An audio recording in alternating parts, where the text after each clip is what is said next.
The heavy oak doors pull shut. The brass latch drops, striking iron with a dull, heavy thud that echoes down a long corridor of marble and glass. Then, the silence settles. It is midnight at the most crowded palace on earth, but the corridors are finally empty. The thousands of silk-clad courtiers have retreated to their quarters. The endless hum of whispered conversation, the sharp clack of heeled shoes on parquet flooring, the rustle of heavy skirts, all of it fades into the dark. The stone of the chateau begins to cool. You can hear the faint crackle of dying embers in massive fireplaces, the wood shifting as it burns down to white ash.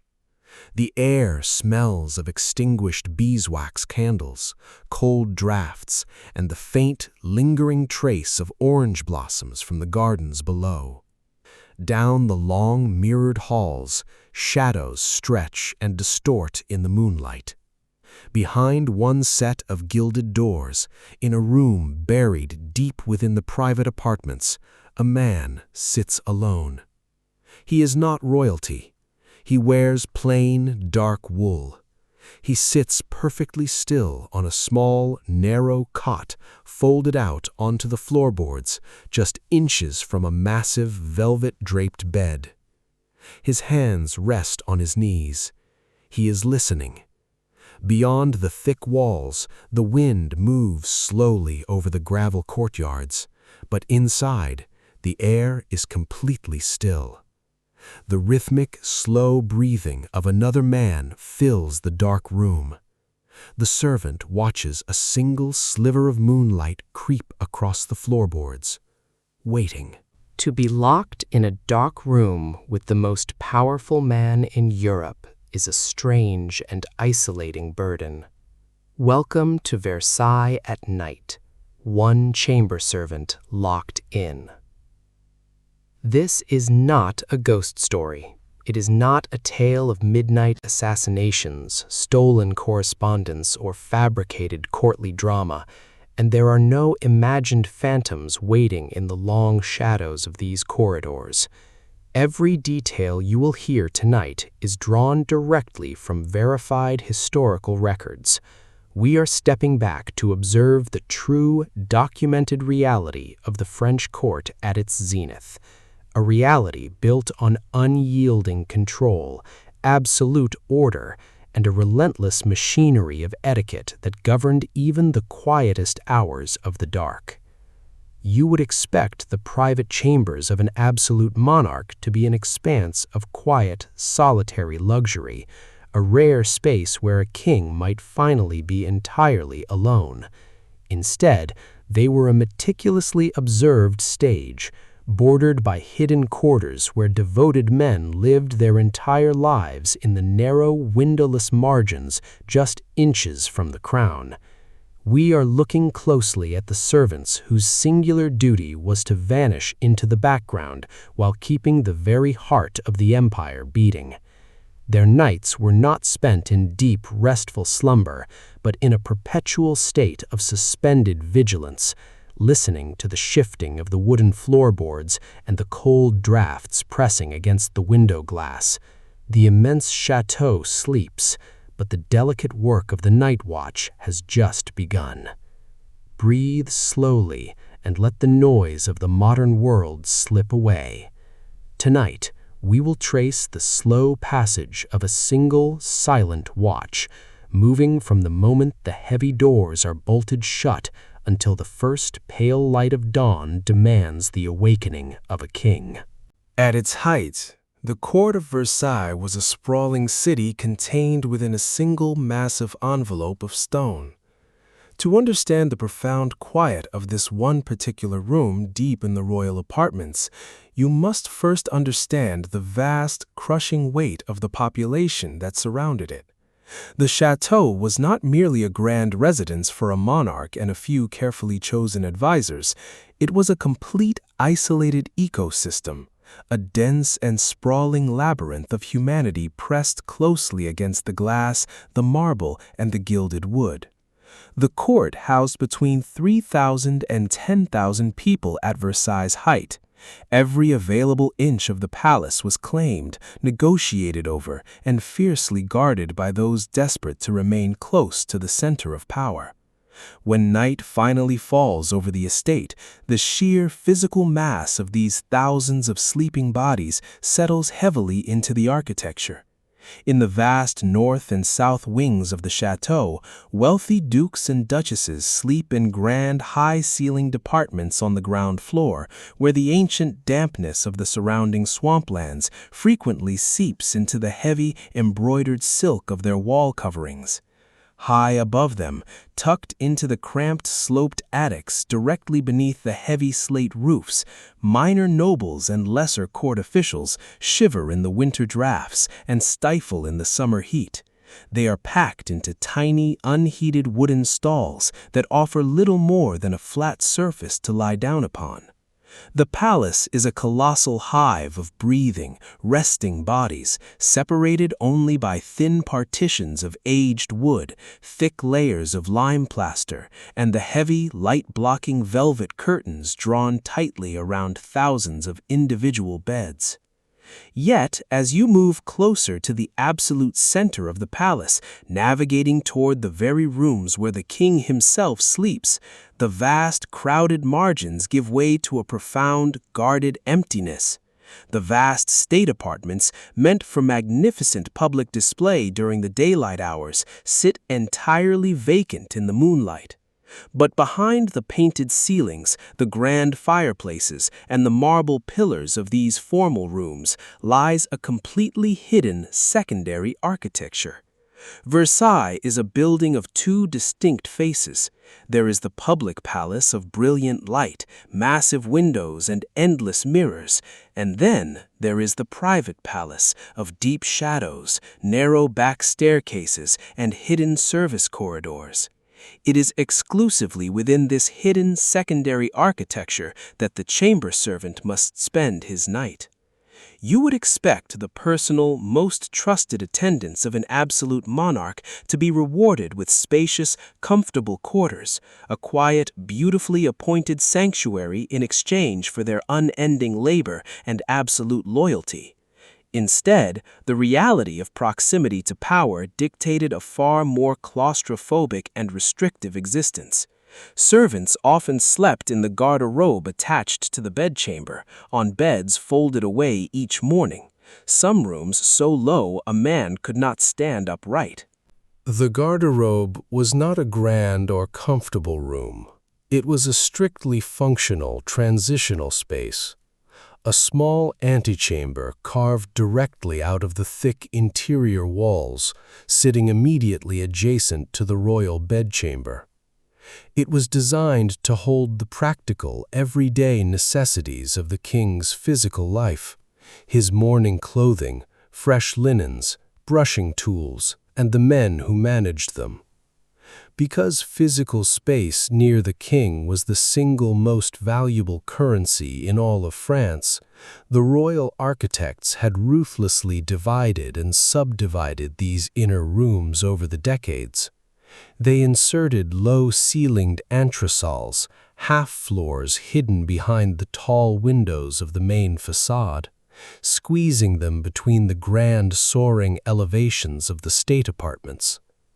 To enter the servants' sleeping quarters, you must leave the vast, echoing space of the king's bedchamber, duck your head, and step through a narrow, cleverly concealed door designed to blend perfectly into the ornate wood paneling. You step instantly into a dark, airless compartment. The ceiling presses down heavily from above. A tall man must bow his head simply to walk from the wooden frame door to the far wall. There are no grand windows here to let in the pale moonlight, and no wide fireplaces to ward off the deep chill of the winter night. The air in the garde-robe is perpetually still, smelling faintly of dried wool, old beeswax polish and the fine, dry dust that settles into the wide cracks between the floorboards. In the center of this cramped, dark space sits the object that dictates the entire physical reality of the servant's night, the folding bed. It is a masterpiece of quiet, strictly utilitarian design, built entirely for pragmatic function rather than any notion of comfort. It cannot be a permanent fixture in the room. Every single morning, long before the first privileged courtiers are allowed to step foot into the outer rooms to observe the dawn rituals, this bed must vanish. It must collapse seamlessly into itself, so the garde-robe can immediately return to its daytime purpose as a dressing room and storage space. The bed frame is constructed of dark, heavy oak, the thick wooden joints fastened together with iron hinges. These hinges are the most critical component of the bed, and they have been carefully, repeatedly oiled to prevent even the slightest metallic squeak. A sudden sharp noise in the deep hours of the night could wake the king sleeping just on the other side of the wall. That sort of failure in duty was simply unthinkable, so the iron mechanisms are often wrapped in small, tight strips of oiled linen, perfectly muffling the metal joints as they move. When it is unfolded, the heavy oak frame stretches out very close to the ground. It does not sit high above the drafts like the great canopied beds of the nobility. It hovers just a few inches above the cold, bare wooden floor. Across the wooden frame, a thick lattice of rough hemp rope is pulled incredibly taut, woven tightly in a grid pattern to support the weight of a thin, dense mattress. This mattress is not filled with the soft, floating goose down favored by the royal family. It is stuffed entirely with coarse horsehair and tightly packed raw wool. The horsehair is chosen because it holds its shape firmly and resists the dampness that settles into the palace stone. It is wrapped in plain, heavy, unbleached linen ticking, woven on wide looms to ensure there are no uncomfortable seams down the center. The mattress is firm, flat, and unyielding. Over this simple foundation, a single rough woolen blanket is laid. There are no smooth silk sheets in this room, no delicate embroidered coverlets, no soft pillows to sink into. The textiles provided here are coarse and deeply functional, designed only to trap the body's natural heat in a tiny room that grows bitterly cold as the night stretches on toward dawn. The physical act of setting up this bed is a slow, silent routine. The servant must wait until the king has been officially put to rest, the heavy, gold-embroidered velvet curtains of the royal bed drawn completely shut by the senior attendants.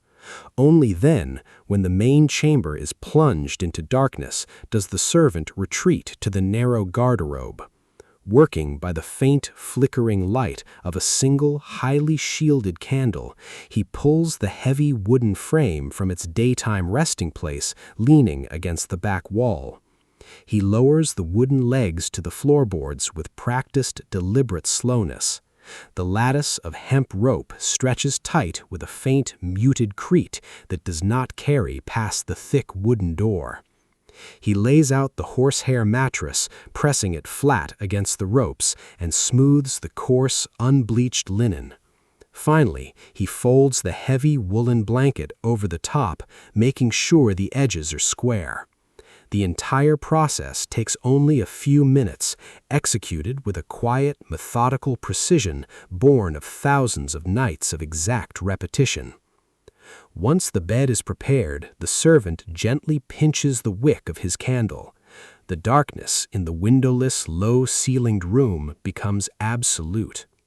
He sits on the low edge of the bed, feeling the rough, scratchy wool of the blanket beneath his palms. The floorboards are icy through the thin soles of his soft leather indoor shoes. The plaster ceiling looms invisibly just inches above his head. If he were to reach his arm up in the dark, his fingertips would press flat against the cold, low ceiling. The space acts as a wooden and stone box, sealing him tightly away from the vastness of the palace around him. When he finally lies down, he does not sink into the mattress. The packed horsehair remains solid and perfectly flat against his spine, supporting his weight rigidly. He pulls the thick woolen blanket up to his chest, the material smelling faintly of natural lanolin and old dust. The air in the narrow room is heavy and still, yet tiny, freezing cold drafts somehow manage to find their way through the invisible hairline seams in the ancient woodwork. These drafts creep silently along the floorboards, curling around the low, dark frame of the folding bed. He does not close his eyes to seek deep, uninterrupted, restorative sleep. True sleep is a luxury he simply cannot afford. His body may rest against the horsehair, but his mind remains firmly tethered to the vast room next door. He lies perfectly still in the complete dark, listening.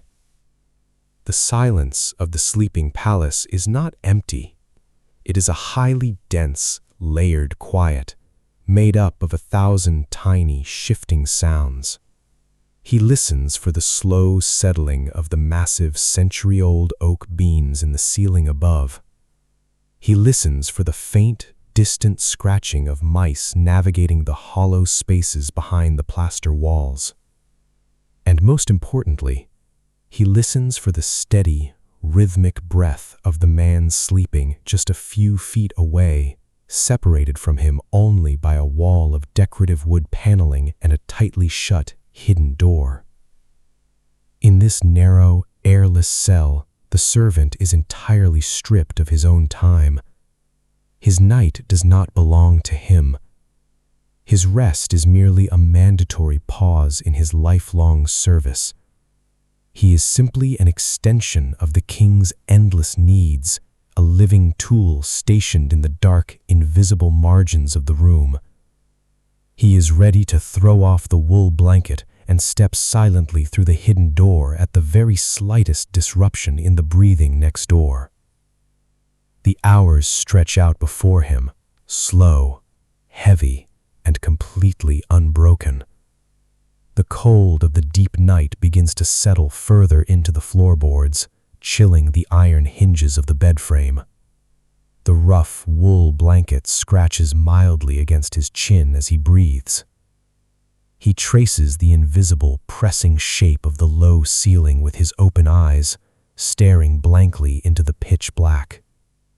The folding bed holds him suspended in this tiny, hidden pocket of the palace, waiting out the long, quiet, unyielding void between the fading of the evening candles and the inevitable first strike of the morning clock.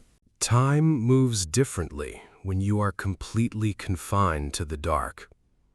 For the chamber servant, resting on his low, folding bed in the windowless garderobe, the night is not measured by the sweeping hands of a clock, nor by the changing light of the sky.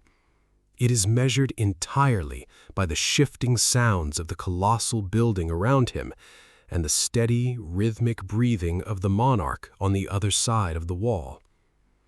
The first hour of the watch is always the most difficult. The body, exhausted from the endless physical demands of court life, desperately pulls towards sleep. The mind, trained by decades of rigid discipline, fiercely resists it. The servant must find a delicate, impossible balance between the two, entering a suspended twilight where he is neither fully asleep nor fully awake. He becomes a living extension of the room itself, an instrument finely tuned to detect the slightest disruption in the quiet.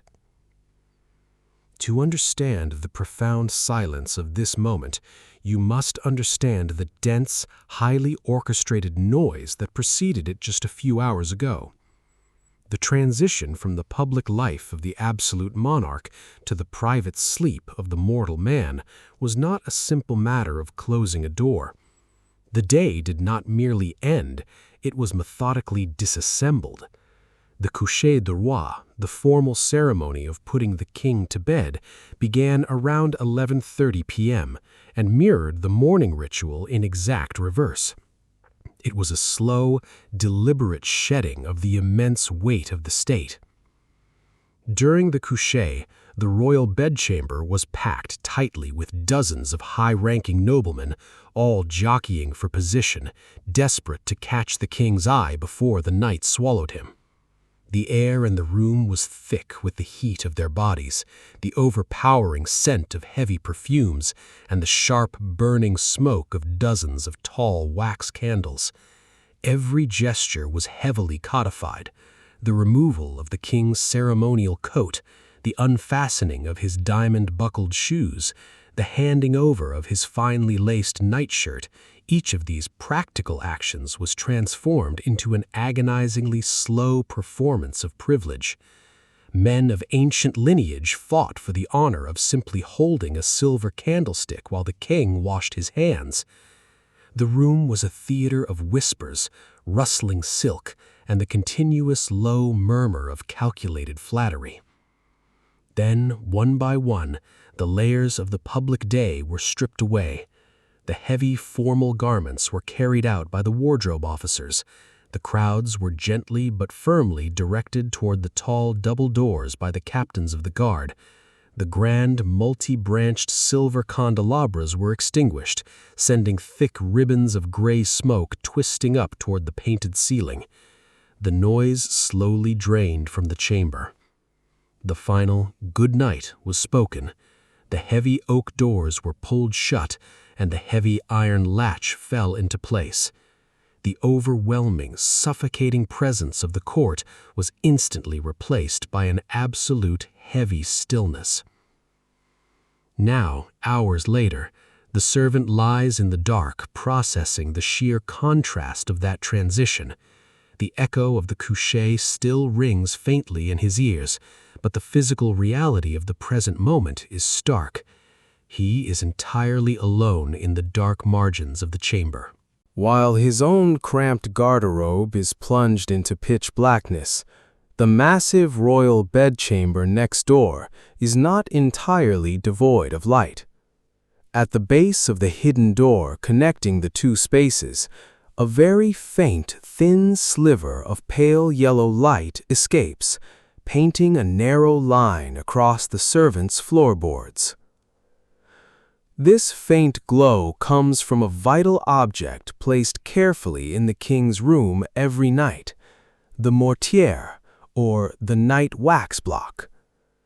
The mortier is a highly specific tool of the Royal Night Watch. It is a large, thick cylinder of pure, unbleached yellow beeswax, measuring several inches across. It sits low to the floor, placed securely within a wide, heavy basin of solid silver. The silver basin is filled with an inch of cold water, a simple but essential precaution designed to extinguish the thick linen wick should it burn down too far or suddenly tip over in the dark. This chunk of wax is specifically crafted to burn very slowly, providing a steady, unwavering, low-level illumination that lasts from midnight until dawn. The King of France is never left in total, absolute darkness. The light of the mortier is not meant for reading, nor for navigating the vast room. It is a security measure, a faint beacon that holds the deep shadows of the vast bedchamber at bay. It casts long, distorted shapes against the lower halves of the gilded walls, throwing the heavy, carved feet of the furniture into sharp relief, while leaving the high, painted ceiling completely lost in the gloom. For the servant lying on his low folding bed, that single line of yellow light creeping under the hidden door is his tether to the waking world.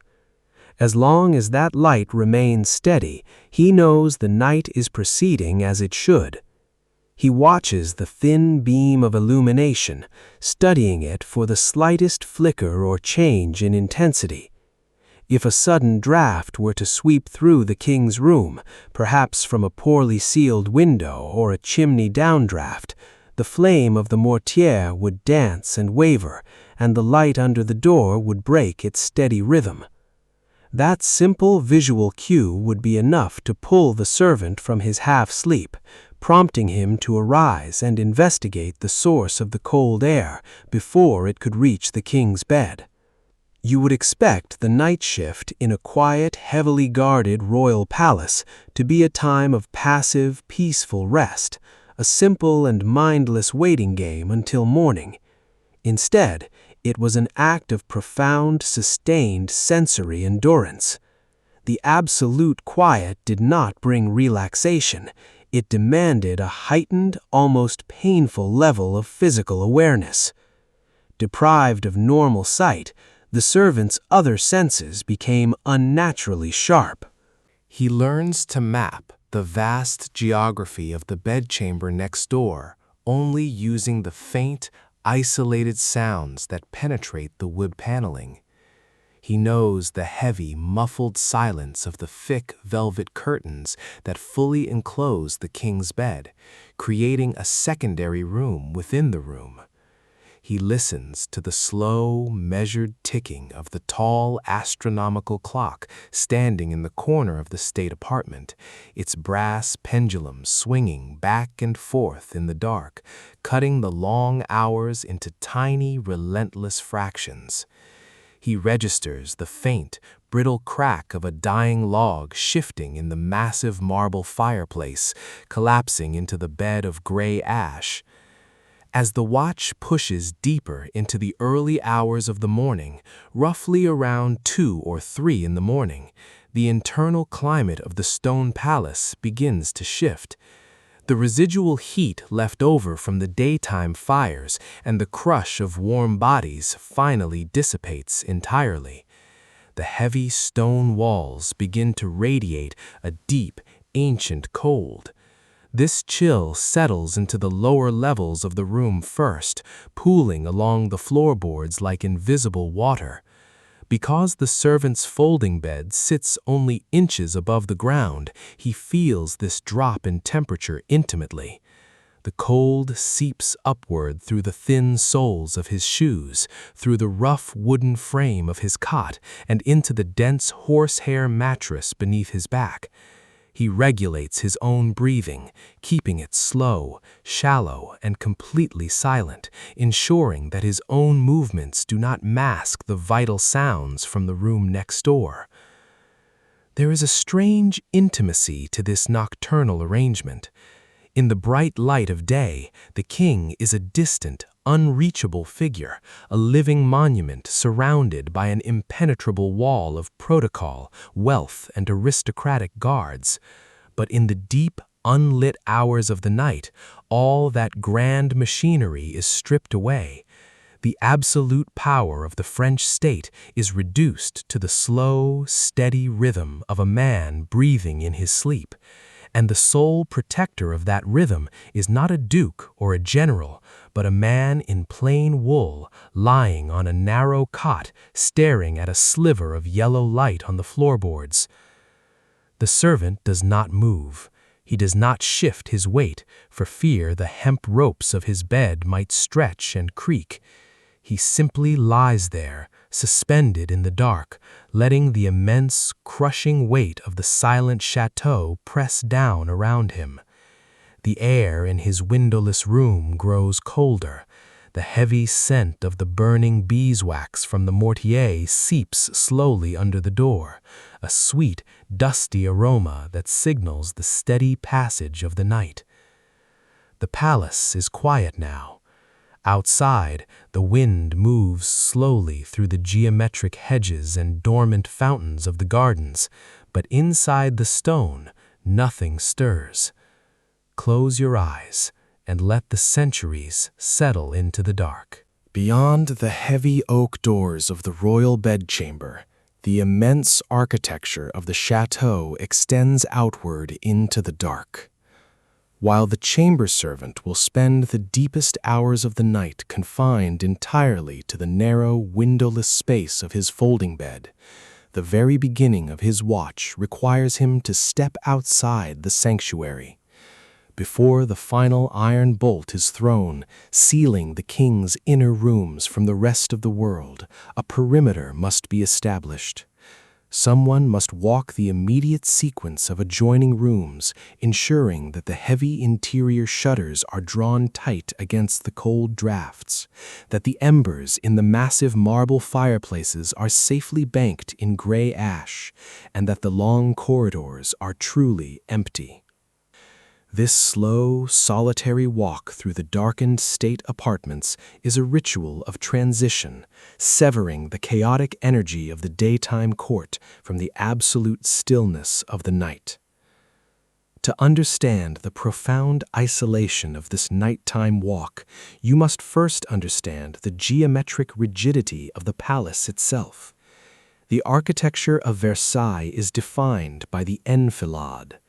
This is a strict, unyielding architectural arrangement where the doorways of every single room are perfectly aligned in a continuous, unbroken sequence. If you were to stand at the far northern end of the state apartments during the day and open every set of double doors, you could look straight through a seemingly endless tunnel of marble and gold, all the way to the southern end of the building. By day, this flawless alignment serves a very specific political purpose. It creates a magnificent, infinite corridor of wealth, power, and hierarchy, allowing the king to see and be seen by hundreds of courtiers at once. But by night, stripped of the vibrant silk garments and the crushing crowds, this open sequence creates something entirely different. It becomes a long, wind-swept cavern of stone. The cold air from the expansive gardens outside finds its way through the microscopic gaps in the window glass, moving freely through the aligned keyholes and sweeping under the heavy wooden doors. To walk these darkened state apartments is to navigate a strange, echoing void where the absence of the court feels almost heavier than its presence.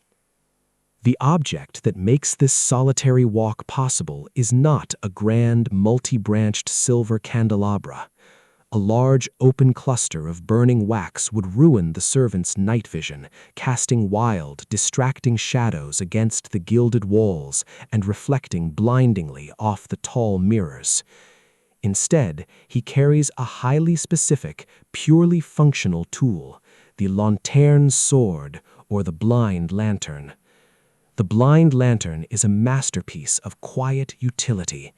It is a simple, cylindrical housing made of dark, unpolished tin designed to absorb light rather than reflect it. Inside this metal cylinder sits a single, low-burning tallow candle resting securely in a shallow metal dish. The genius of the lantern lies in its outer casing. A narrow, vertical slit is cut into the tin, allowing only a highly focused, concentrated beam of dull yellow light to escape. The top portion of the metal housing can be rotated by hand. With a slow twist of his wrist, the servant can close the slit entirely, trapping the light inside the metal casing and plunging himself into absolute darkness without having to extinguish and relight the flame. As he steps out of the antechamber and into the grand sequence of the state apartments, he holds the blind lantern low, directing its narrow beam exclusively at the floorboards ahead of him. He does not illuminate the vast painted ceilings above, nor the grand portraits lining the walls. He keeps the light contained, creating a small moving pool of visibility in a massive ocean of black. You would expect the grand, empty halls of the palace to feel expansive and peaceful at night, offering a rare, deeply sought-after sense of freedom and relief once the crushing, relentless crowds of the court have finally departed. Instead, the darkened state apartments feel intensely oppressive. The absence of humanity does not make the rooms feel larger or open. Rather, it makes the surrounding architecture feel infinitely heavier, as if the sheer weight of the stone is pressing inward. The massive marble columns, the heavy embroidered velvet curtains, and the gilded bronze statues seem to crowd the edges of the dark. The silence in these enormous rooms is not a soft, comforting quiet. It is a dense, heavy, ringing stillness that amplifies the tiniest human movement, making the solitary servant feel intensely vulnerable and vanishingly small. The floors beneath his soft leather shoes present their own complex landscape, requiring intense concentration to navigate silently. The surface of these rooms is covered by the famous Parquet de Versailles, an intricate geometric puzzle of interlocking oak pieces laid out in massive diagonal squares. In the brilliant sunlight of the day, the floor is swept and polished with wax to a brilliant glass-like shine, reflecting the colors of the sky.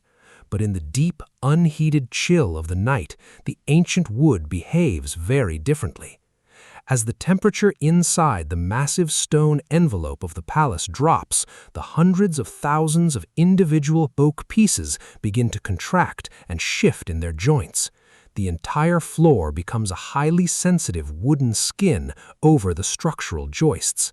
Every single step the servant takes must be calculated and deliberate. If he walks normally, striking his heel against the ground or shifting his weight too quickly, the contracting wood will release a sharp, brittle cracking sound. In the absolute quiet of the enfilade, a single creak of the floorboards sounds like a musket shot, traveling down the perfectly aligned doorways and traveling back toward the king's bedchamber. To prevent this, the servant employs a specific gliding method of walking. He keeps his center of gravity low. He places the outside edge of his soft leather shoe against the wood first, slowly rolling his weight across the sole to the ball of his foot, testing the tension of the oak pieces before committing his full weight to the step. He avoids the centers of the great wooden panels where the boards are most prone to bending, and instead traces his path along the rigid outer frames of the geometric squares. It is a slow, agonizingly careful march through the dark, entirely silent save for the faint rhythmic brush of leather against waxed wood.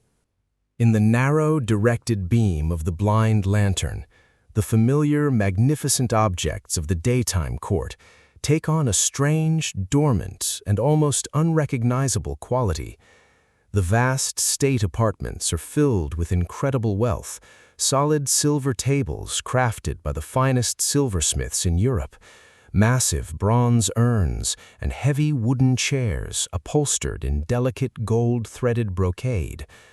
These objects are the supreme symbols of hierarchy, carefully arranged to dictate exactly where a courtier may sit or stand, based on their noble rank. But at night, this strict visual hierarchy is entirely erased.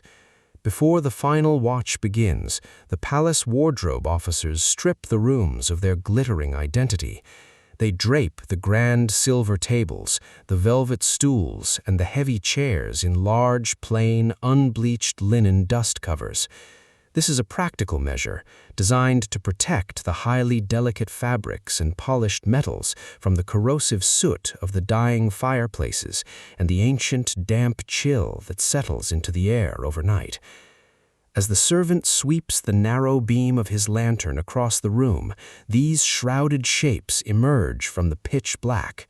The covered furniture stands quietly in the deep corners of the rooms, like formless, silent monuments, completely drained of their color and status. They smell faintly of dry flax and natural dust, a muted, earthy scent that temporarily overpowers the lingering daytime perfumes of musk and ambergris. The vibrant, saturated primary colors of the rooms, the deep lapis lazuli blues, the rich blood-red silk wall coverings, and the bright shimmering gold leaf are all completely swallowed by the shadows, leaving behind a world rendered entirely in shades of charcoal, gray, and dull yellow. He moves through the Salon de Mars, checking the heavy iron-wrought locks on the tall windows that overlook the stone courtyards. He presses his bare hand flat against the heavy interior wooden shutters, ensuring the thick iron latches are fully engaged and driven deep into their housing. The cold from the exterior glass radiates right through the thick wood, chilling his palm. He lingers for a moment, listening. Beyond the thick glass and the heavy wood, the world outside is completely silent, save for the slow, sweeping sound of the night wind crossing the vast, gravel-paved exterior courtyards. Satisfied that the perimeter is secure, that the heavy shutters hold fast against the cold, and the massive rooms are entirely empty of any lingering presence, he begins the slow, meticulous journey back. He turns the metal top of his blind lantern, narrowing the slit even further until only a tiny, faint sliver of light points down at the toes of his shoes. He retraces his steps over the interlocking oak floors, rolling his weight carefully from edge to edge, gliding like a shadow back through the long, echoing cavern of the enfilade. He crosses back over the invisible threshold that separates the grand, empty state apartments from the tightly guarded private sanctuary of the king. He pulls the heavy oak door shut behind him, easing the brass latch down with his thumb so that the metal mechanism catches without a single sound. The boundary is restored. The vast, chilling expanse of the silent corridors is locked away behind the wood, and he retreats into the heavy, suffocating safety of the interior walls, returning to the absolute dark of the narrow waiting room. The geography of a royal palace is entirely defined by access. Versailles is a colossal, sprawling structure of thousands of rooms, but it is not an open, fluid space. It is a highly rigid, concentric fortress of privilege, organized by a relentless sequence of boundaries. At the absolute outer edge of the estate, massive iron gates separate the royal grounds from the surrounding town. Further in, at the base of the grand marble staircases, the imposing Swiss guards stand watch with heavy halberds, their boots resting on the cold stone. Moving deeper into the chateau, through the vast guard rooms and echoing antechambers, the crowds are systematically filtered, blocked, and turned away by degrees of rank. By the time you reach the innermost sanctum, the private chambers of the king, the towering armed guards have vanished entirely from the interior rooms. You would expect the ultimate, intimate safety of an absolute monarch to depend on a tight ring of heavily armed soldiers standing directly over his bed with drawn swords and loaded muskets, ready to defend the crown with violent force. Instead, physical weaponry of any kind was strictly banished from the innermost private sanctums. The true, final security of the king's sleep relied not on the edge of a blade, but on a silent, complex labyrinth of heavy wood, highly complicated brass wards, and the solitary, unarmed men who were trusted to turn them. When the chamber servant returns from his solitary patrol of the dark, empty state apartments, he crosses the final threshold back into the private rooms. He pulls the tall, double-leafed oak doors shut behind him. But closing the door is only the first physical step of securing the night. The absolute finality of his duty rests in a heavy, cold object he carries deep within the pocket of his wool coat: the master keys. These are not the small, uniform, smoothly cut keys of the modern world. They are substantial, imposing instruments of heavy black iron and solid brass.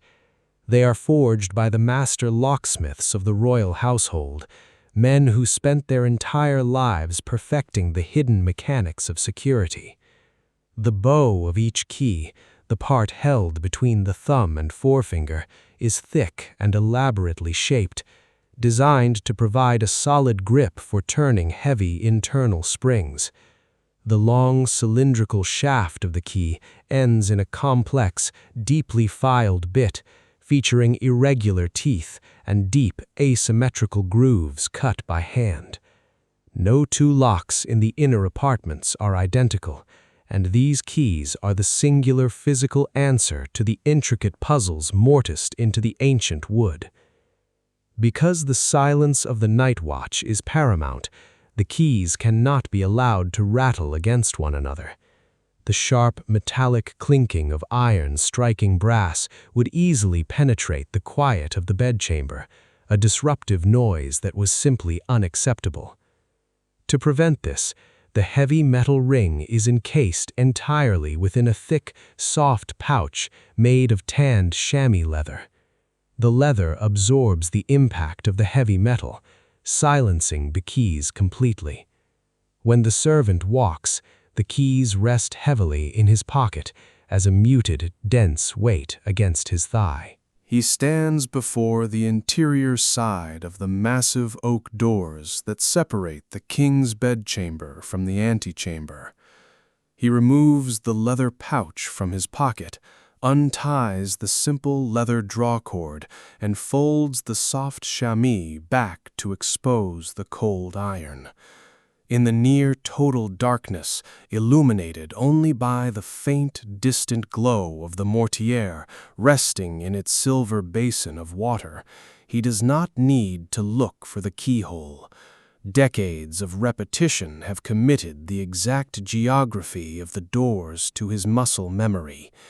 He guides the heavy iron key into the brass escutcheon plate with his fingertips, feeling the cold, smooth metal against his skin. He pushes the key deep into the lock. The iron shaft slides past the first set of protective wards. He turns his wrist slowly, applying steady, deliberate pressure. Inside the massive wooden door, unseen iron tumblers lift and shift. The heavy internal springs groan very faintly, a low mechanical vibration that travels directly up the shaft of the key, into his fingers and up his arm. Then, with a deep, heavy, resonant thud that can be felt in the floorboards more than it is heard in the air, the thick iron deadbolt slides completely into its stone housing in the wall. The lock is thrown. The physical boundary is sealed. Until the morning light arrives, no one may enter this room from the outside. The king is locked in, and the servant is locked in with him.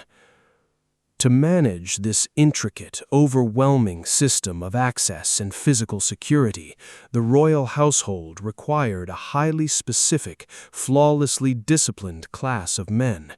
Louis XIV employed around 36 valets de chambre over the course of his reign to manage the immediate, intimate atmosphere of his inner rooms. They were not ordinary servants drawn from the kitchens or the stables. They were minor nobility, educated men, or members of the upper bourgeoisie who dedicated their entire lives to the quiet, invisible machinery of the court.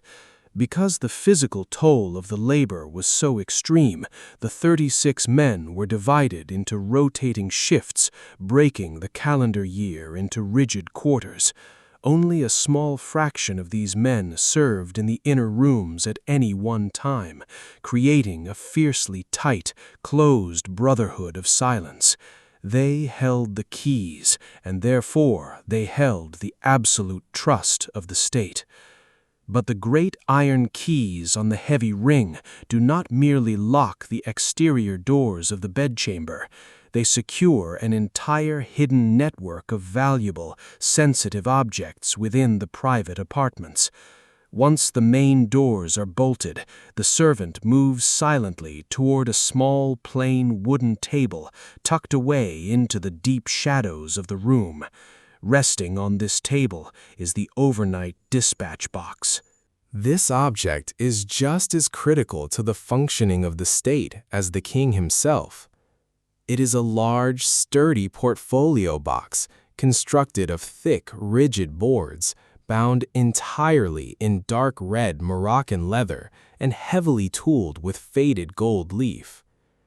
This box contains the late arriving correspondence of the empire, urgent letters from military generals stationed on distant frontiers, coded reports from ambassadors in foreign courts, and the private, sealed missives of the king's closest ministers. These letters have traveled hundreds of miles by horseback, carried through rain, mud, and exhaustion, only to arrive at the palace after the king has already gone to sleep. They cannot be delivered to his bedside in the dark, but they also cannot be left out in the open, where a curious eye might decipher the handwriting. The servant uses a smaller, finely cut brass key from his ring to unlock the heavy iron clasp on the front of the leather box. He gently lifts the leather, the hinges releasing a faint, dry sigh. Inside, the box smells strongly of parchment, iron gall ink, and the sharp, distinctive scent of melted pine resin and beeswax used to form the heavy wax seals. He carefully places any final late-night deliveries into the box, pressing them flat against the velvet lining.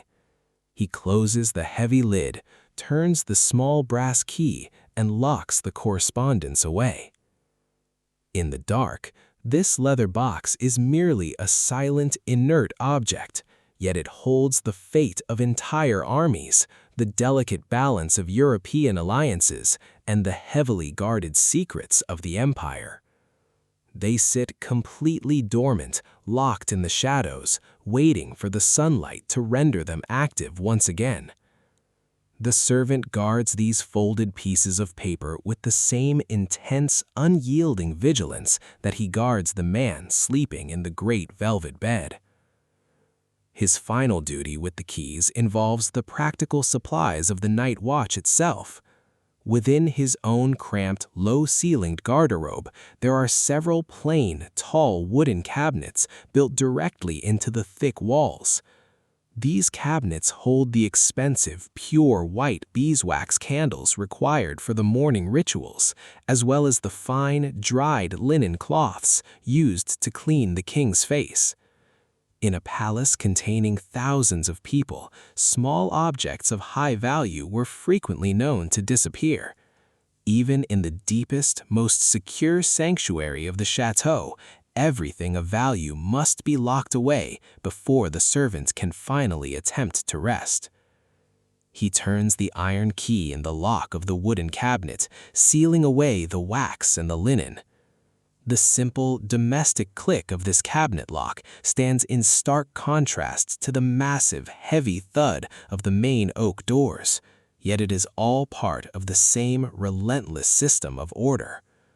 Every object, every piece of paper, and every doorway must be secured, inventoried, and fixed in place before the servant can finally attempt to rest. With all the locks thrown and the perimeter completely sealed, the servant returns to his narrow, low-folding bed. He sits on the edge of the firm horsehair mattress, feeling the familiar chill of the floorboards seeping upward. He does not place the heavy ring of keys on a table, where a sudden vibration from the floor might cause the metal to rattle against the wood. Instead, he wraps the thick chamois leather pouch securely around the iron and brass, pulling the draw cord tight. He places the heavy, muffled pouch directly on the floorboards, sliding it just underneath the low wooden frame of his bed, within an inch of his resting hand. He lies back against the coarse wool blanket, staring up into the invisible, pressing ceiling of the windowless room. The sheer physical weight of the keys, resting only inches from his fingers, mirrors the crushing psychological weight of his solitary duty. He is the sole living barrier between the immense, complex, chaotic world outside and the quiet, rhythmic breathing on the other side of the wall. The great iron bolts are thrown, the leather box is sealed, the heavy oak doors are immovable. There is nothing left to do now but wait in the dark, suspended in the deep, silent trough of the night. The palace is quiet now. Outside, the wind moves slowly through the massive stone basins of the dormant fountains. But inside the stone, nothing stirs. Close your eyes and let the centuries settle into the dark. In the deep, isolated silence of the narrow garderobe, the servant's attention remains fixed entirely on the wall separating him from the royal bedchamber. We have explored the massive oak doors and the heavy iron keys that secure the distant outer perimeter of the apartments, but the most vital, intimate connection between the resting servant and the sleeping monarch is not made of wood or iron. It is a fragile line of communication designed for the absolute dark. It is made of silk. When the senior attendants finally closed the heavy embroidered velvet curtains completely around the king's bed hours ago, they effectively created a sealed secondary room within the vast bedchamber. Inside those thick fabric walls, the king rests in total, suffocating darkness. The faint yellow light from the burning beeswax mortier does not penetrate the heavy velvet. If he wakes in the deep of the night, cold, unwell, or simply requiring water, he cannot easily call out. A loud shout would be highly undignified, and it might not easily pierce the dense fabric and the thick wooden paneling of the surrounding walls. Instead, his hand naturally finds a specific object resting gently against the linen sheets. It is the cordon de sonnette, the bell pull. This is not a crude hemp rope like the lattice supporting the servant's folding bed. It is a long, thick cord woven from the finest spun silk. It is dyed a deep, rich crimson using crushed cochineal shells, a color designed to match the opulent interior of the royal bed. Woven through the heavy crimson silk are fine, delicate threads of pure metallic gold, adding a faint, tactile texture to the smooth fabric. At the very end of this long cord, resting just inches from the king's hand, is a dense, heavy tassel. The physical sensation of this soft, weighted silk in the pitch black provides a constant, quiet reassurance. The mechanical journey of this crimson cord is a marvel of discreet architecture. It travels straight up from the bed, disappearing into the heavy fabric of the upper canopy. From there, it runs through a complex series of tiny, perfectly oiled brass pulley wheels set invisibly into the ceiling plaster. The cord glides silently along these hidden tracks, crossing the invisible space above the room until it reaches the paneled wall separating the bedchamber from the servants' cramped quarters. It passes straight through a small, smoothly drilled hole in the dark wood. At the very end of this long, hidden journey, the silk cord descends from the low ceiling of the garderobe. It connects securely to the top of a small, highly polished silver bell mounted on a plain wooden bracket directly above the servant's low folding bed. The inner clapper of this silver bell is incredibly light and sensitive. It requires only the very slightest downward pull from the heavy silk tassel in the next room to release a sharp, clear, ringing note into the absolute quiet of the windowless cell. You would expect the true rulers of Versailles to be the brilliant military generals, the wealthy dukes, or the cunning foreign diplomats who filled the daylight hours with their grand speeches and political maneuvers. Instead, the undisputed master of the daily machinery of the palace was a man who spent his life standing silently in the shadows of the bedchamber, waiting for the faint sound of a silver bell. The hierarchy of the French court was a towering, heavily populated structure built entirely on ancient bloodlines and vast inherited landholdings. Yet that entire massive system inevitably bottlenecked at the narrow doorway to the king's bedroom. In this environment, physical proximity was the single most valuable currency. To be physically close to the monarch, especially during his most private, unguarded hours, was to possess an unofficial, immeasurable power. No one understood the quiet mechanics of this silent authority better than the men who guarded his sleep. The burden of this intimacy was too great for any single person to bear continuously. To manage the immense, relentless demands of the king's private life, Louis XIV employed around 36 valets de chambre. The most senior, Alexandre Bontemps, served from 1652 until 1701 and effectively ran the chateau. Alexandre Bontemps was not a prince of the blood. He did not possess a grand, ancient title, and he did not seek out the bright, blinding center of the court's attention. Yet, the greatest, most arrogant lords in France would pause and bow their heads when they passed him in the long corridors. They feared him, and they deeply respected him, because they knew he held the absolute trust of the state. He controlled the immediate, physical environment of the king. If a desperate duke wished to hand a private petition to the monarch outside of the formal daytime ceremonies, he had to go through Bontemps. Bontemps organized the shifting schedules of the other valets, managed the secret, unrecorded expenditures of the private apartments, and oversaw the physical, daily maintenance of the sprawling palace. But his most vital, powerful asset was his absolute, unyielding discretion. He was a human vault. He saw everything, he heard everything, and he repeated nothing.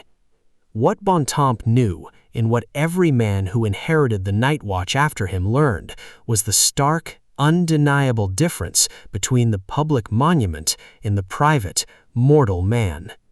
During the day, the court saw a towering, magnificent figure. They saw a monarch painted in gold leaf, draped in heavy ermine, walking with a measured, perfect stride through the hall of mirrors. He was projected to the world as an infallible, godlike entity, immune to the struggles of ordinary humanity. But the men stationed in the dark garderobe saw the physical truth. They knew the immense, exhausting toll that the heavy ceremonial garments took on an aging body. They knew the reality of his recurring fevers, the specific, complicated aches in his joints when the damp winter weather settled over the swamplands, and the quiet, solitary moments of grief that surfaced only when the heavy oak doors were finally bolted shut against the world. They knew the human frailty that existed beneath the heavy wigs in the embroidered silk. Bontemps treated these physical vulnerabilities as the highest of state secrets. He guarded the reality of the king's body far more fiercely than the military dispatches locked away in the leather overnight box. He trained his subordinate valets to be perfectly neutral, invisible entities. To serve in the inner rooms meant surrendering your own ego entirely. You did not speak a single word unless explicitly spoken to. You did not react to the sudden pain, the deep exhaustion, or the private frustrations of the monarch. You simply provided the necessary care with swift, quiet, unhesitating precision. Lying flat on his firm horsehair mattress in the cold dark, the servant staring up at the silver bell is a direct product of this rigorous, unforgiving system. The legendary senior valet is long gone, buried in the past, but his iron discipline remains deeply ingrained in the very floorboards of the private apartments. The servant knows that if the silver bell above his head were to ring right now, shattering the silence of the night, he would not hesitate for a fraction of a second. He would throw off the heavy, rough woolen blanket. He would swing his legs over the low wooden frame of the folding bed, slipping his bare feet into his soft leather shoes. He would step through the hidden paneled door in mere seconds, his face automatically composed into a perfect, blank, emotionless mask, ready to absorb whatever vulnerability the king needed to reveal. But the bell does not ring. The silver remains perfectly still in the pitch black. The thin, faint sliver of yellow light from the mortier continues to seep steadily under the crack of the hidden door, painting its familiar, unwavering line across the floorboards. The king remains deep in sleep, and the immense, crushing burden of his physical existence is temporarily suspended in the dark. The profound knowledge of this vulnerability is a very heavy thing to carry. It permanently isolates the chamber servants from the rest of the vibrant, gossiping court. They cannot participate in the idle chatter of the grand drawing rooms. They cannot share the trivial daily complaints of their labor with the footmen or the kitchen staff. They are trapped in a vow of perpetual, unbroken silence, sealed away in the low, dark rooms. They are the sole keepers of a quiet, physical truth that the brilliant sunlit palace outside is desperately, endlessly designed to hide. The ancient cold deepens in the stone walls. The night stretches into its longest, most unyielding phase. The servant rests his bare hands flat over his chest, feeling the slow, steady, rhythmic rise and fall of his own breathing under the heavy wool. He keeps his ears sharply tuned to the thick wooden wall, his mind permanently anchored to the invisible crimson cord hanging motionless next to the sleeping king. In this narrow cell, time is measured not by the hands of a clock, but by the sustained, heavy, unbroken silence of the silver bell. While the chamber servant lies completely motionless on his low folding bed, bound by strict duty to the heavy quiet of the inner private rooms, a vastly different kind of silence dominates the sprawling outer shell of the immense chateau. To fully grasp the crushing, overwhelming scale of the slumbering palace, we must temporarily let our attention drift away from the claustrophobic, airless confines of the narrow garde-robe. We must move our focus outward, gliding silently back through the bolted oak doors, past the shrouded furniture of the empty state apartments, and into the absolute architectural and symbolic center of the entire building. Here, stretching out along the vast western facade of the stone envelope, lies the Grande Galerie. It is known to the world simply as the Hall of Mirrors. During the daytime hours, this sprawling space operates as the thumping, chaotic, and relentlessly bright heart of the French Empire. It is a colossal corridor measuring 73 meters long, flooded entirely with brilliant, unfiltered sunshine, and packed edge to edge with the most powerful nobility in all of Europe. The daytime gallery is a deafening theater of power. It is filled with the sharp echoes of leather heels striking the polished floors, the endless rustle of heavy, gold-threaded silk gowns, and the dense, overlapping murmur of thousands of voices negotiating for favor, wealth, and proximity to the crown.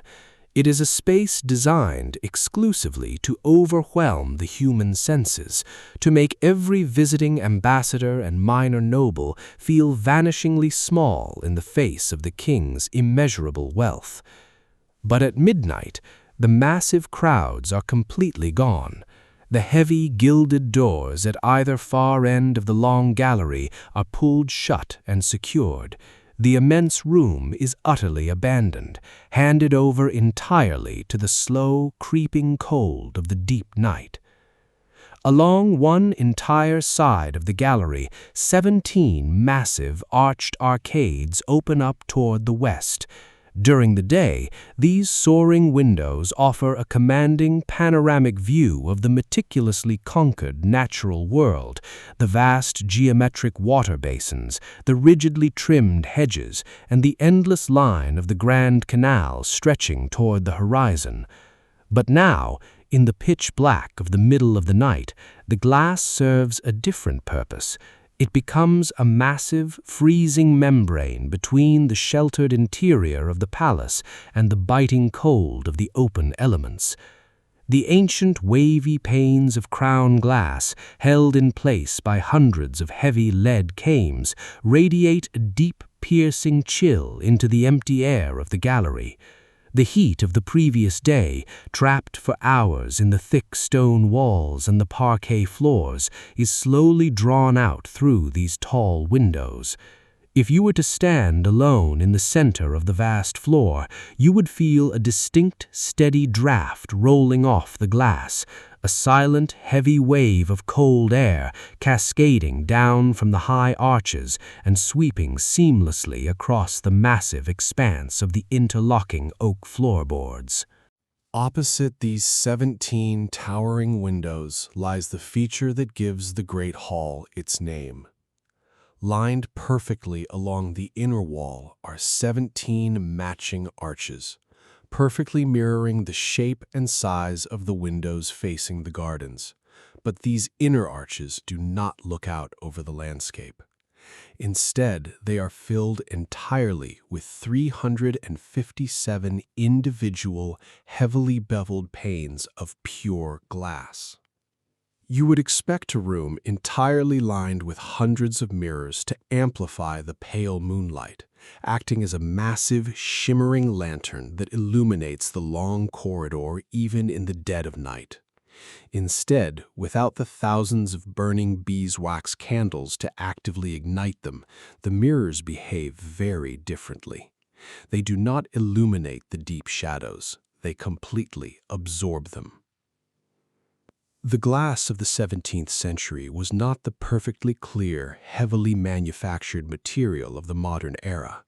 It was produced by master Venetian glassmakers at immense physical and financial cost, blown by hand, flattened, and highly polished. To create the reflective surface, the back of each individual pane was heavily coated with a highly toxic amalgam of liquid mercury and raw tin. In the brilliant sunlight, this metallic backing catches the light and throws it back with a sharp, dazzling intensity. But in the deep, unlit hours of the night, the mercury backing reveals its true, heavy nature. Without a strong light source to reflect, the hundreds of mirrors turn a deep, metallic gray. They resemble tall, vertical pools of frozen black water. When the faint silver light of the moon does manage to pierce the cloudy night sky and angle down through the tall western windows, it strikes the glass not with a brilliant flash, but with a dull, heavy sheen. The mirrors reflect only the vast, dark emptiness of the room itself, creating a highly disorienting visual echo. They bounce the shadows back and forth across the 73 meters of empty space, multiplying the darkness and making the already massive cavern of the gallery feel impossibly, overwhelmingly infinite. High above this long corridor of dark, heavy glass, the vaulted ceiling arcs up into the pitch black. During the day, this ceiling is a vibrant, chaotic canvas of deep blues, bright golds, and rich reds, heavily painted with towering figures of gods and victorious armies celebrating the military triumphs of the king. But at midnight, these triumphant figures are entirely erased by the shadows.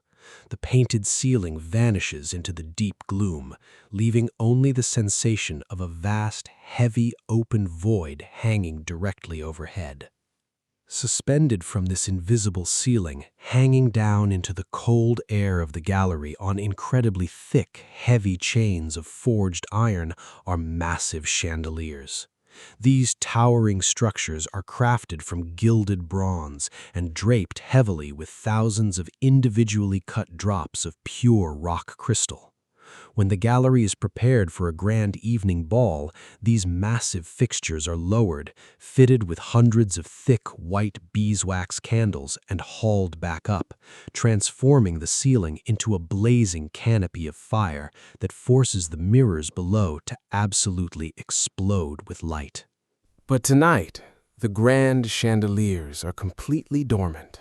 They hang in absolute heavy stillness.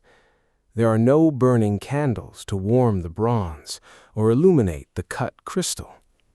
The great drops of glass catch no light. They simply hang in the cold air like massive, heavy icicles, completely motionless. The iron chains do not swing. The bronze arms do not creak. The only remaining evidence of their grand, fiery purpose is a faint, lingering scent that hangs trapped in the cold air beneath the vaulted ceiling, the muted, earthy smell of cold, hardened wax, and the dry, ashy trace of burnt linen wicks. The silence in the Hall of Mirrors is entirely different from the tight, focused quiet of the servants' narrow garderobe. The servants' room is a small, highly compressed pocket of silence, intensely concentrated around the physical breathing of a single man. The silence in the grand gallery, however, is expansive, hollow, and profoundly empty. It is the silence of a massive, dormant machine that has been temporarily shut down. The sheer volume of empty air contained within the 73 meters of the hall creates a heavy, acoustic dead zone. If a tiny piece of ancient lime plaster were to detach from the high ceiling and strike the oak floorboards below, the sharp sound would echo endlessly down the long corridor, bouncing wildly between the dark mercury-backed mirrors and the cold glass of the tall windows, before finally fading away into the vast stone structure. But nothing falls, nothing moves. The great public stage of the French state rests in total, unobserved darkness. The contrast between this massive, echoing, completely empty cavern and the tiny, heavily guarded space where the chamber servant waits is the true defining paradox of the palace at night. The vast majority of this colossal, sprawling building sits completely empty, stripped of its purpose the moment the sun goes down and the crowds are banished. The grand, sweeping staircases, the endlessly long enfilades, and the heavily painted galleries are merely a massive, highly decorative outer shell. They exist solely to insulate and protect the tiny, heavily guarded core hidden deep within the private apartments. While the thousands of individual oak floorboards in the vast hall of mirrors slowly contract in the freezing night air, releasing microscopic silent tensions, the chamber servant remains firmly anchored to his low folding bed hundreds of feet away. He does not know about the heavy black pools of the unlit mirrors. He does not feel the sharp draft rolling off the 17 massive windows.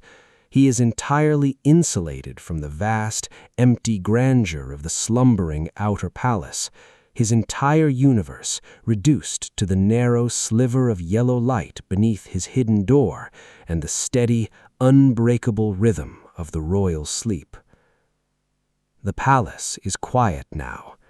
Outside, the wind moves slowly through the vast geometric shadows of the dormant gardens, but inside the stone, nothing stirs. Close your eyes and let the centuries settle into the dark. As the deep, unyielding cold of the night reaches its absolute lowest point, usually in the long, hollow hours stretching between 3 and 4 in the morning, the physical reality of the palace begins a subtle shift. The chamber servant, resting motionless on his firm horsehair mattress in the pitch-black garderobe, does not fall into deep sleep. His internal clock, calibrated by decades of rigid discipline, alerts him to the slow, inevitable approach of the dawn. The great, echoing void of the night is ending. The massive, complex machinery of the morning must soon begin. While the monarch continues to sleep heavily behind the drawn velvet curtains of the great bed, his public identity for the coming day has already been meticulously assembled. It waits for him in the dark.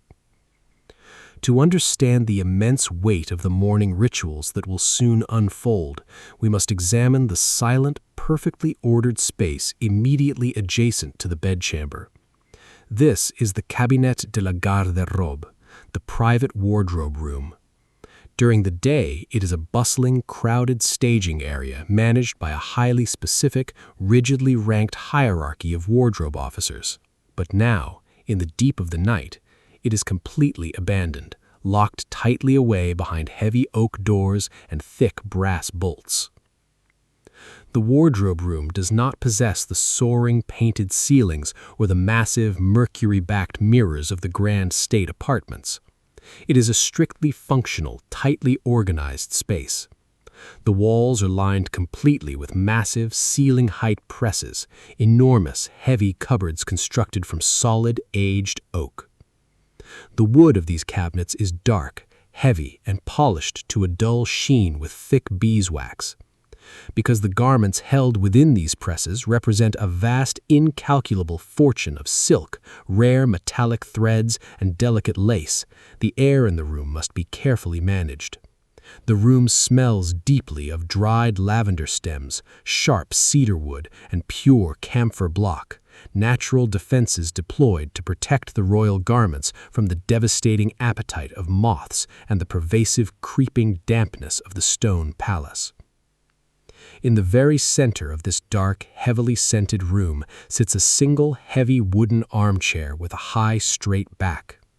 Resting across the upholstery of this chair is the complete physical silhouette of the king, laid out piece by precise piece.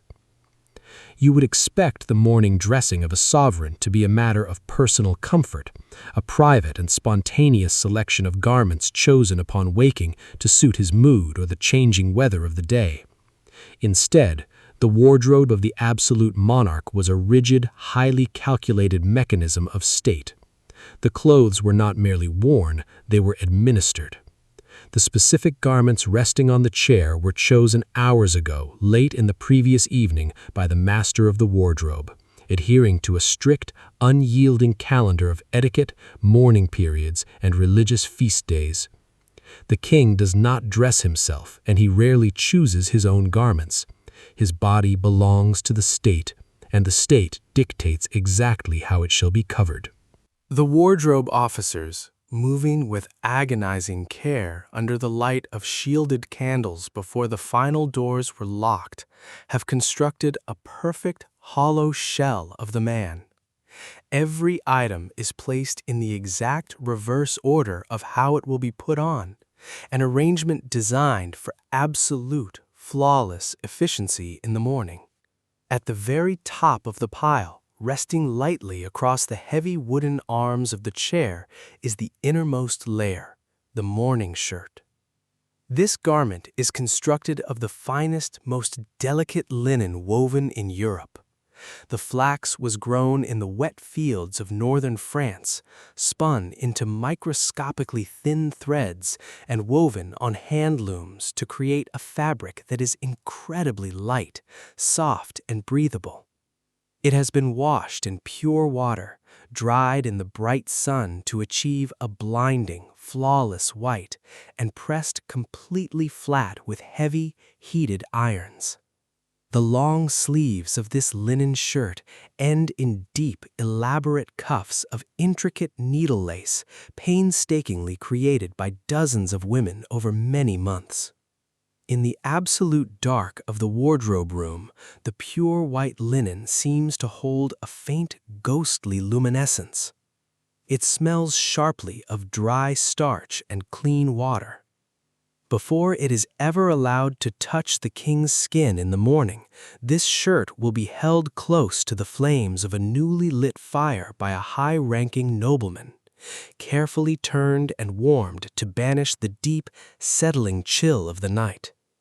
But for now, it rests cold and completely flat across the wooden chair. Beneath the delicate white linen lies the structural foundation of the royal silhouette, the breeches and the stockings. The stockings are woven of pure, unblemished white silk, long enough to reach high above the knee.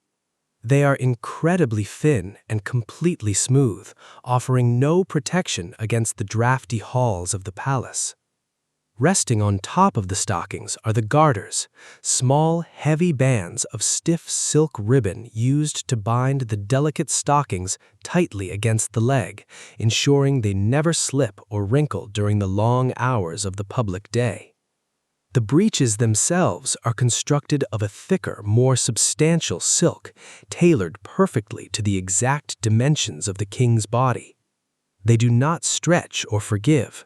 They demand a specific, upright posture, forcing the wearer to stand, walk, and sit with a rigid, calculated grace.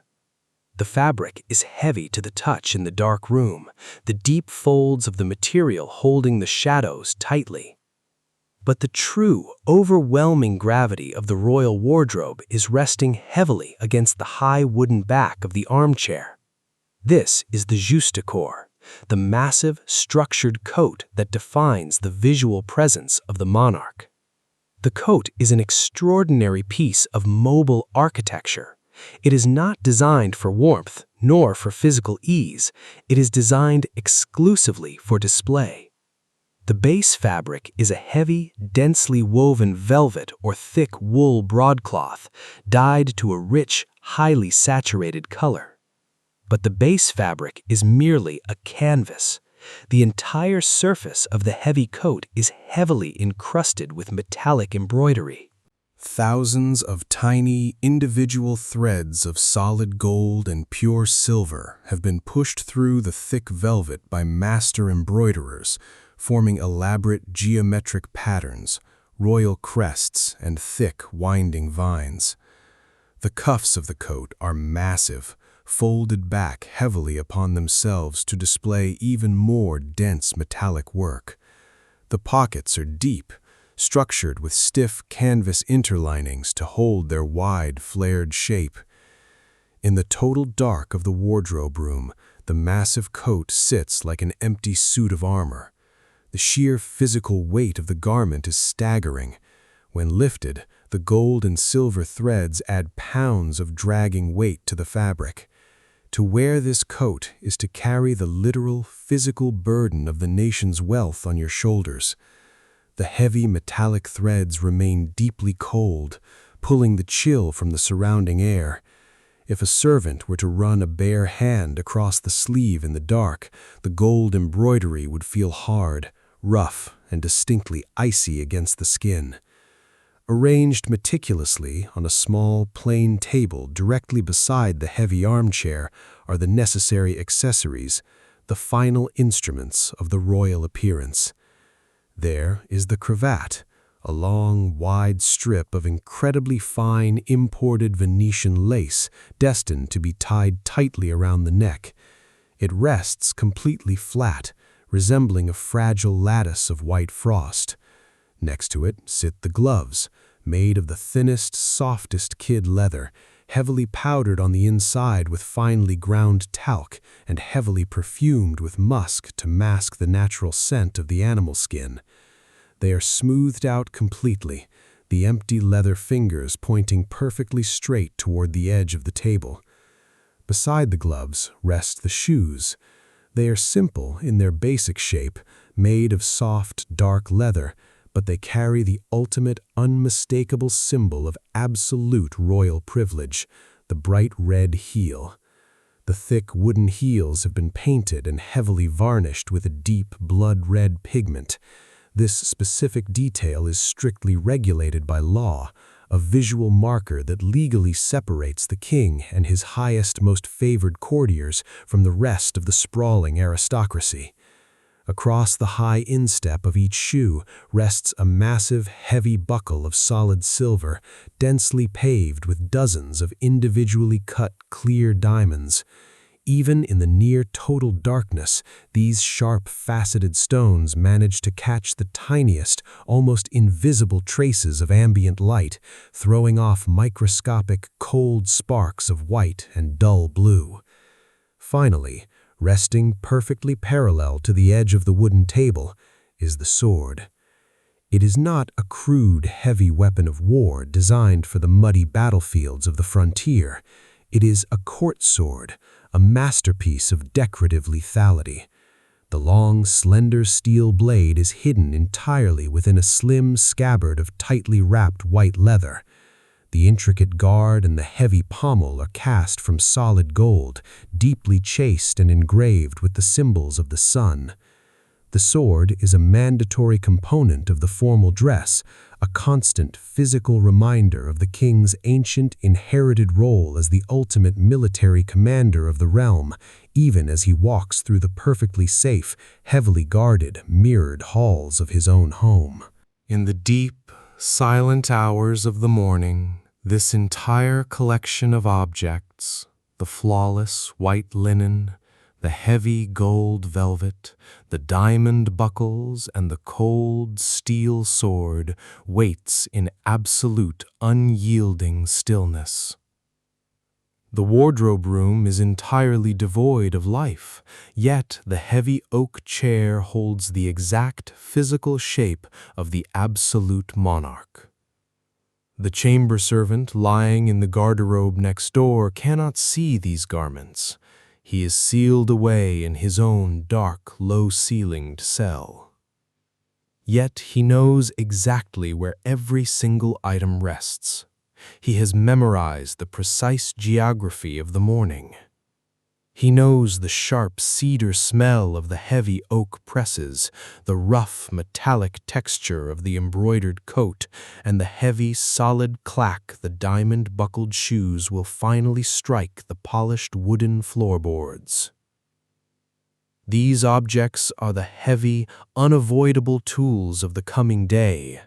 They sit in the dark, gathering the ancient cold of the stone walls, patiently waiting for the moment when the heavy oak doors will finally be unbolted, the velvet curtains will be drawn back, and the mortal man sleeping in the great bed must once again put on the immense, crushing weight of the empire. Until that moment arrives, the wardrobe remains locked, silent and deeply cold. Time moves slowly forward. The palace is quiet now. Outside, the wind moves slowly through the gravel courtyards, but inside the stone, nothing stirs. Close your eyes and let the centuries settle into the dark. As the deep, impenetrable cold of the night begins to yield ever so slightly to the approaching dawn, the mind of the chamber servant resting in the dark garderobe shifts its focus. The static, suspended vigil of the midnight hours is over. He must now mentally prepare for the complex, highly choreographed physical movements that will soon be required of him. To serve in the inner rooms of Versailles is not simply a matter of performing domestic chores. It is a matter of executing a flawless, lifelong performance governed entirely by an invisible, crushing set of physical laws. These laws dictate exactly how close a human being may stand, how low they must bow, and precisely which hand they may use to present an object. To understand the sheer gravity of the chamber servant's duties, we must examine the absolute, rigid geometry of the room next door and the strict rules of approach that define it. You would expect the concept of royal etiquette to be a simple collection of polite manners, a graceful social framework applied only during grand banquets or formal diplomatic receptions. Instead, court etiquette at Versailles was an ironclad physical geometry, a relentless, inescapable system of spatial laws that governed even the quietest, most private moments of the king's daily life. It was a mechanism of control designed to continually enforce the massive gap between the absolute monarch and the thousands of mortals who surrounded him. The physical manifestation of this invisible law sits silently in the center of the royal bedchamber. It is the balustrade, a heavy, gilded wooden railing standing just a few feet high. This low fence creates a distinct rectangular enclosure, physically separating the massive velvet bed from the rest of the vast room. During the day, it is heavily guarded and strictly observed, but even now, in the pitch black of the early morning, completely unobserved by the sprawling court, the balustrade retains its immense, forbidding power. It is the ultimate threshold. The vast space of the bedchamber outside the railing is considered highly privileged ground, but the narrow space inside the railing, immediately surrounding the bed, is practically sacred. If the servant, lying awake on his folding bed, were to hear a sudden sharp cough of the king or the faint rustle of the heavy silk bell pull, he cannot simply rush through the hidden door and walk directly up to the mattress. Even in the event of illness or a midnight emergency, the rules of approach cannot be broken. He must enter the room in total silence, keeping his center of gravity low, his soft leather shoes gliding over the interlocking oak floorboards. He must approach the gilded balustrade, but he cannot touch it. He cannot rest his hand upon the carved wood, nor lean his weight against it. He must locate the small hidden gate built directly into the center of the railing. He must unlatch it silently, step through the narrow opening, and close it immediately behind him. Once inside this inner sanctum, his movements become even heavier restricted. Every single object handled within the invisible lines of the balustrade is subject to a strict hierarchy of touch. This hierarchy is not based on efficiency, it is based entirely on noble rank. If the king wakes in the dark and requires a simple drink of water, the chamber servant cannot simply lift a glass and hand it to him. That direct, unmediated action would be a severe violation of the physical order. Instead, the servant must move to a small, marble-topped table standing outside the balustrade. Resting there is the bassin, a large, shallow basin of polished silver, and the aiguillère, a tall, heavy silver ewer filled with pure, cold water. Beside these rests a small saucer of solid gold, upon which sits a simple crystal glass. The servant is permitted to pour the water from the silver ewer into the crystal glass. He is permitted to carry the gold saucer across the room, but he cannot hand the glass directly to the king. The rules state that only a prince of the blood or a highly ranked nobleman specifically appointed to the task may pass a consumable item directly into the king's hand. Because the Grand Dukes are fast asleep in their distant, drafty apartments at this hour, the servant must act as a temporary proxy, but he must still observe the absolute distance. He steps through the gilded gate of the balustrade. He approaches the heavy velvet curtains of the bed. He must not speak. He drops into a deep, sustained bow, keeping his eyes firmly cast down toward the floorboards. He extends his arms slowly, holding the gold saucer perfectly level. He waits in absolute heavy silence until the king reaches out from the dark confines of the bed to lift the crystal glass himself. The servant must remain completely motionless, holding the empty gold saucer until the king finishes drinking and places the glass back down.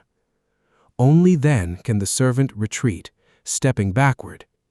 He is never permitted to turn his back on the bed, even when the heavy velvet curtains are drawn shut and the monarch cannot see him. He must glide backward in the dark, slipping back through the narrow gate of the balustrade, closing it silently and retreating to the shadows. This agonizingly slow, deeply inefficient method of passing a simple glass of water is the very essence of Versailles. Every action is broken down into tiny, highly specific fractions of privilege. The right hand is more honorable than the left. To hand an object directly is a higher privilege than to carry it on a tray. To enter the balustrade is a higher honor than to stand by the door. These rules were not accidental, nor were they merely the obsessive quirks of a vain ruler. They were a deliberate, highly calculated tool of absolute government. By breaking down the simple, everyday actions of human survival into a complex, competitive hierarchy, the crown kept the vast, dangerous nobility entirely occupied. Dukes and generals who might otherwise plot rebellions in their distant provincial estates were instead trapped at court, obsessing over who held the right to hold the king's candlestick, or who was allowed to unbutton his damp hunting coat. The predictability of these rules was absolute.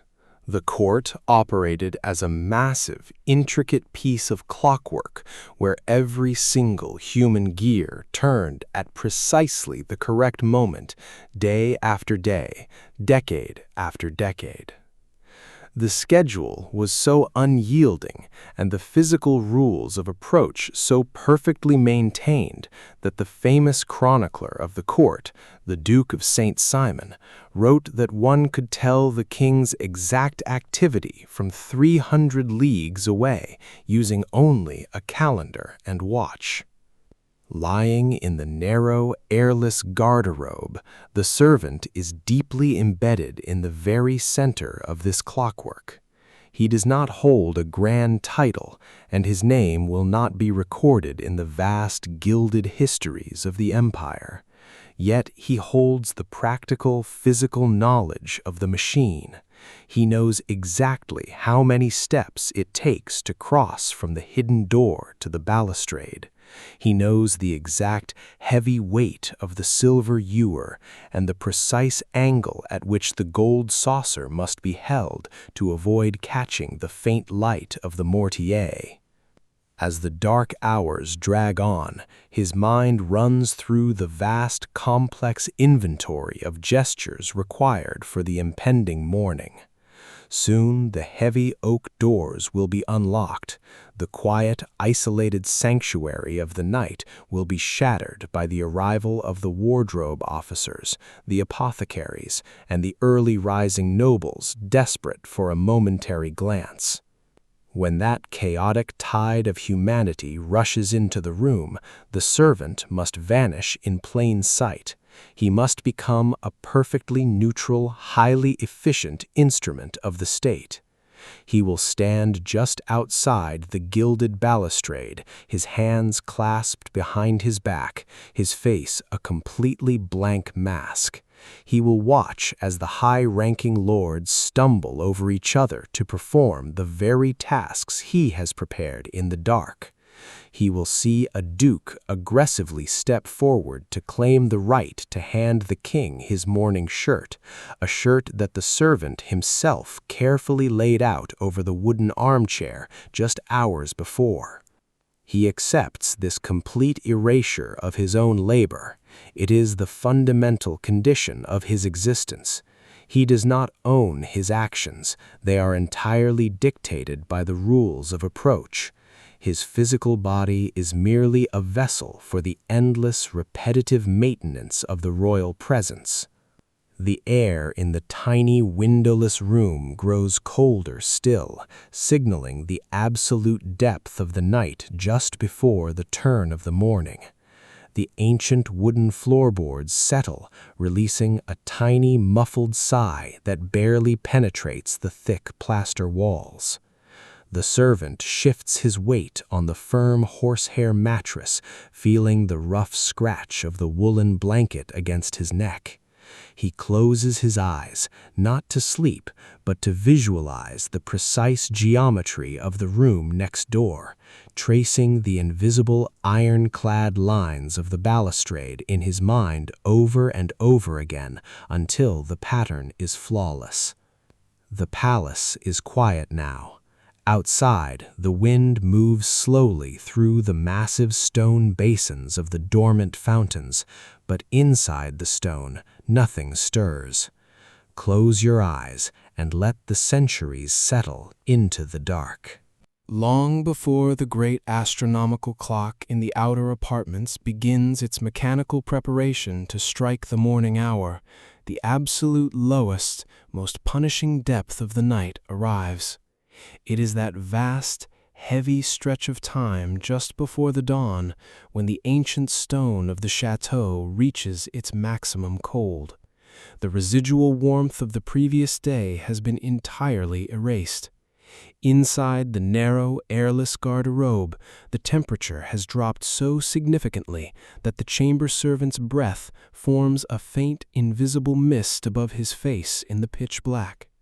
The long, static vigil of the night watch is coming to an end, and the immensely complex physical machinery of the morning must now be silently put into motion. The transition begins not with a sound, but with a deliberate, practiced movement. The servant does not wait for a bell or a knock at the door. His internal rhythm, carved into his mind by years of unyielding routine, tells him that the time for resting is over. He slides his legs out from under the coarse woolen blanket, placing the thin, soft leather soles of his shoes directly against the freezing oak floorboards. He stands up in the total dark, feeling the low plaster ceiling looming just an inch above his head. The very first task of the morning is the complete erasure of his own presence. The folding bed, the low wooden frame that has held him suspended in the dark margins of the palace all night, must vanish entirely. He cannot leave it out, for this narrow room will soon be flooded with high-ranking wardrobe officers requiring space to maneuver. Working entirely by touch in the windowless cell, he smooths out the thick horsehair mattress. He folds the rough woolen blanket into a perfectly flat, tight square. With agonizing slowness, he lifts the center of the heavy oak frame. The oiled iron hinges, wrapped tight in their strips of linen, release without a single metallic squeak. The tight lattice of hemp rope folds inward. He presses the wooden structure flat against itself, transforming the low bed back into a compact, rigid board, and carefully leans it flush against the back wall, sliding it behind a plain wooden panel. In a matter of minutes, the garde-robe is completely transformed. The servants' temporary sleeping quarters are gone, returning the room to its daytime identity as a purely functional, transitional space of the state. But the vast royal bedchamber on the other side of the wall remains locked in deep shadows. The mortier, the large block of unbleached yellow beeswax resting in its silver basin of water, has burned steadily for hours. It is now completely exhausted, the thick linen wick drowning out in the shallow water with a faint, final hiss that goes unheard.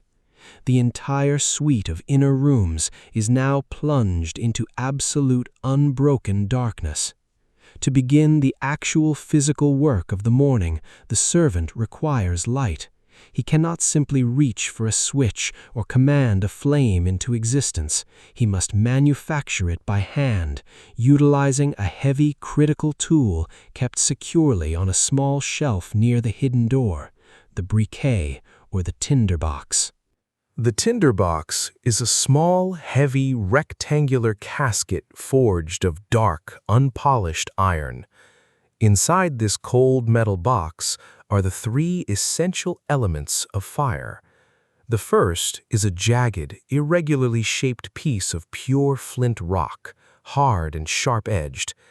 The second is the steel striker, a thick, curved piece of high-carbon metal forged to fit perfectly over the knuckles of the right hand. The third, and most vital, is the tinder itself. This is not raw wood, but heavily scorched linen, small scraps of old fabric that have been deliberately baked in an oven until they are completely blackened and highly volatile, capable of catching the microscopic sparks that die in the cold air. You would expect the breaking of the dawn in a grand royal palace to be a sudden, triumphant event, marked by the loud throwing open of doors and the immediate, bustling arrival of dozens of servants rushing in to forcefully warm the frozen halls. Instead, the final hour before the king's waking was a period of profound, suspended isolation, a slow and agonizingly careful transition where a single man must single-handedly reset the physical stage in total, unbroken silence. The creation of the first light is a delicate, muffled operation. The servant opens the heavy iron lid of the tinderbox, carefully shielding the metal with his wool coat so it does not rattle. He grips the sharp flint firmly in his left hand, holding it directly over the bed of charred linen. He slides the curved steel striker over the fingers of his right hand. He does not strike the metals together with aggressive, ringing blows, as a blacksmith might. That sharp, high-pitched metallic crack would easily penetrate the wood paneling and shatter the sleep of the monarch. Instead, he uses a tight, controlled scraping motion. He draws the high-carbon steel sharply down the jagged edge of the flint, applying immense downward pressure rather than a swinging force.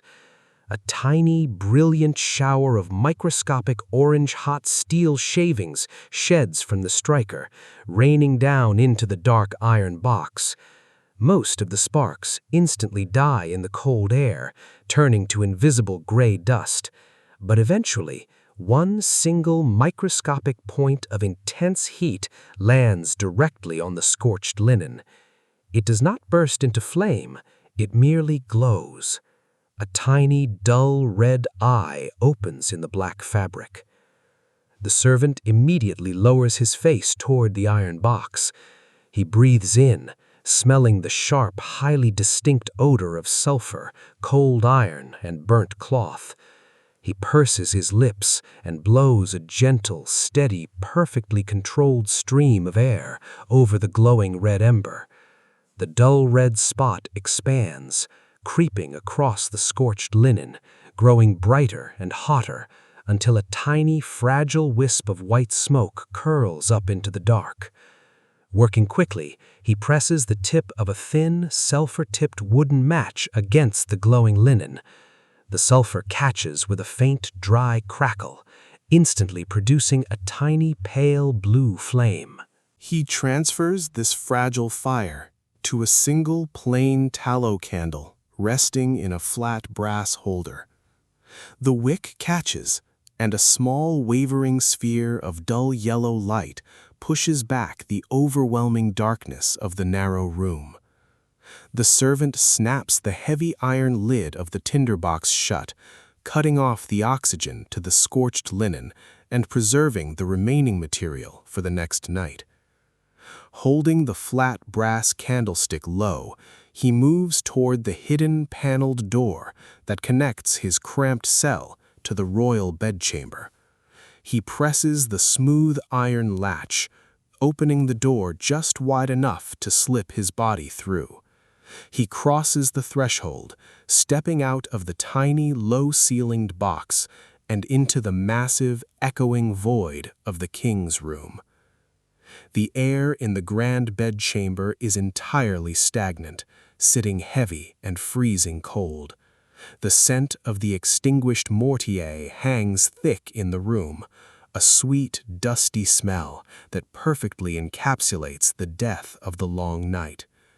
The heavy, gold-embroidered velvet curtains enclosing the king's bed remain completely drawn shut, a massive, silent monolith resting behind the gilded balustrade. The servant keeps his eyes averted from the bed, focusing the narrow, weak light of his single candle entirely on the floorboards ahead of him. His destination is the grand marble fireplace set deep into the opposite wall.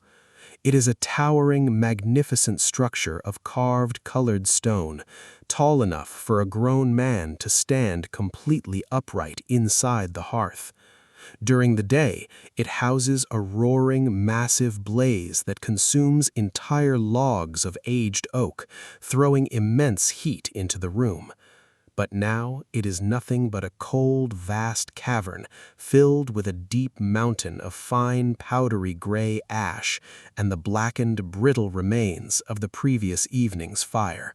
The morning fire must be completely prepared and ready to ignite before the grand doors are opened for the morning rituals, but it cannot be built with a loud, chaotic clatter. The servant kneels on the cold marble hearthstone, placing his single candle beside him. He does not reach for the heavy forged iron fire tools resting on the stand nearby.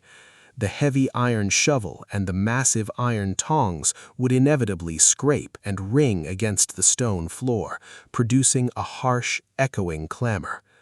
Instead, he relies on a small, soft brush woven from tightly bound, stiff bristles.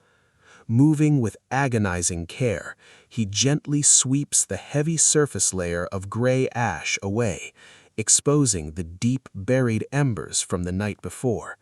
If he is lucky, a faint, dull red heat might still survive deep within the mountain of dust, completely insulated from the freezing drafts of the room.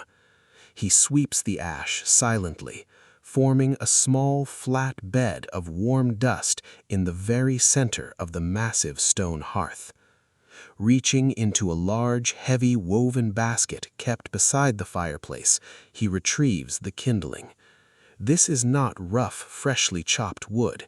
It is perfectly dried, highly seasoned oak and tightly rolled twists of dry birch bark, selected specifically because they do not snap, pop, or release sudden bursts of sap when they burn.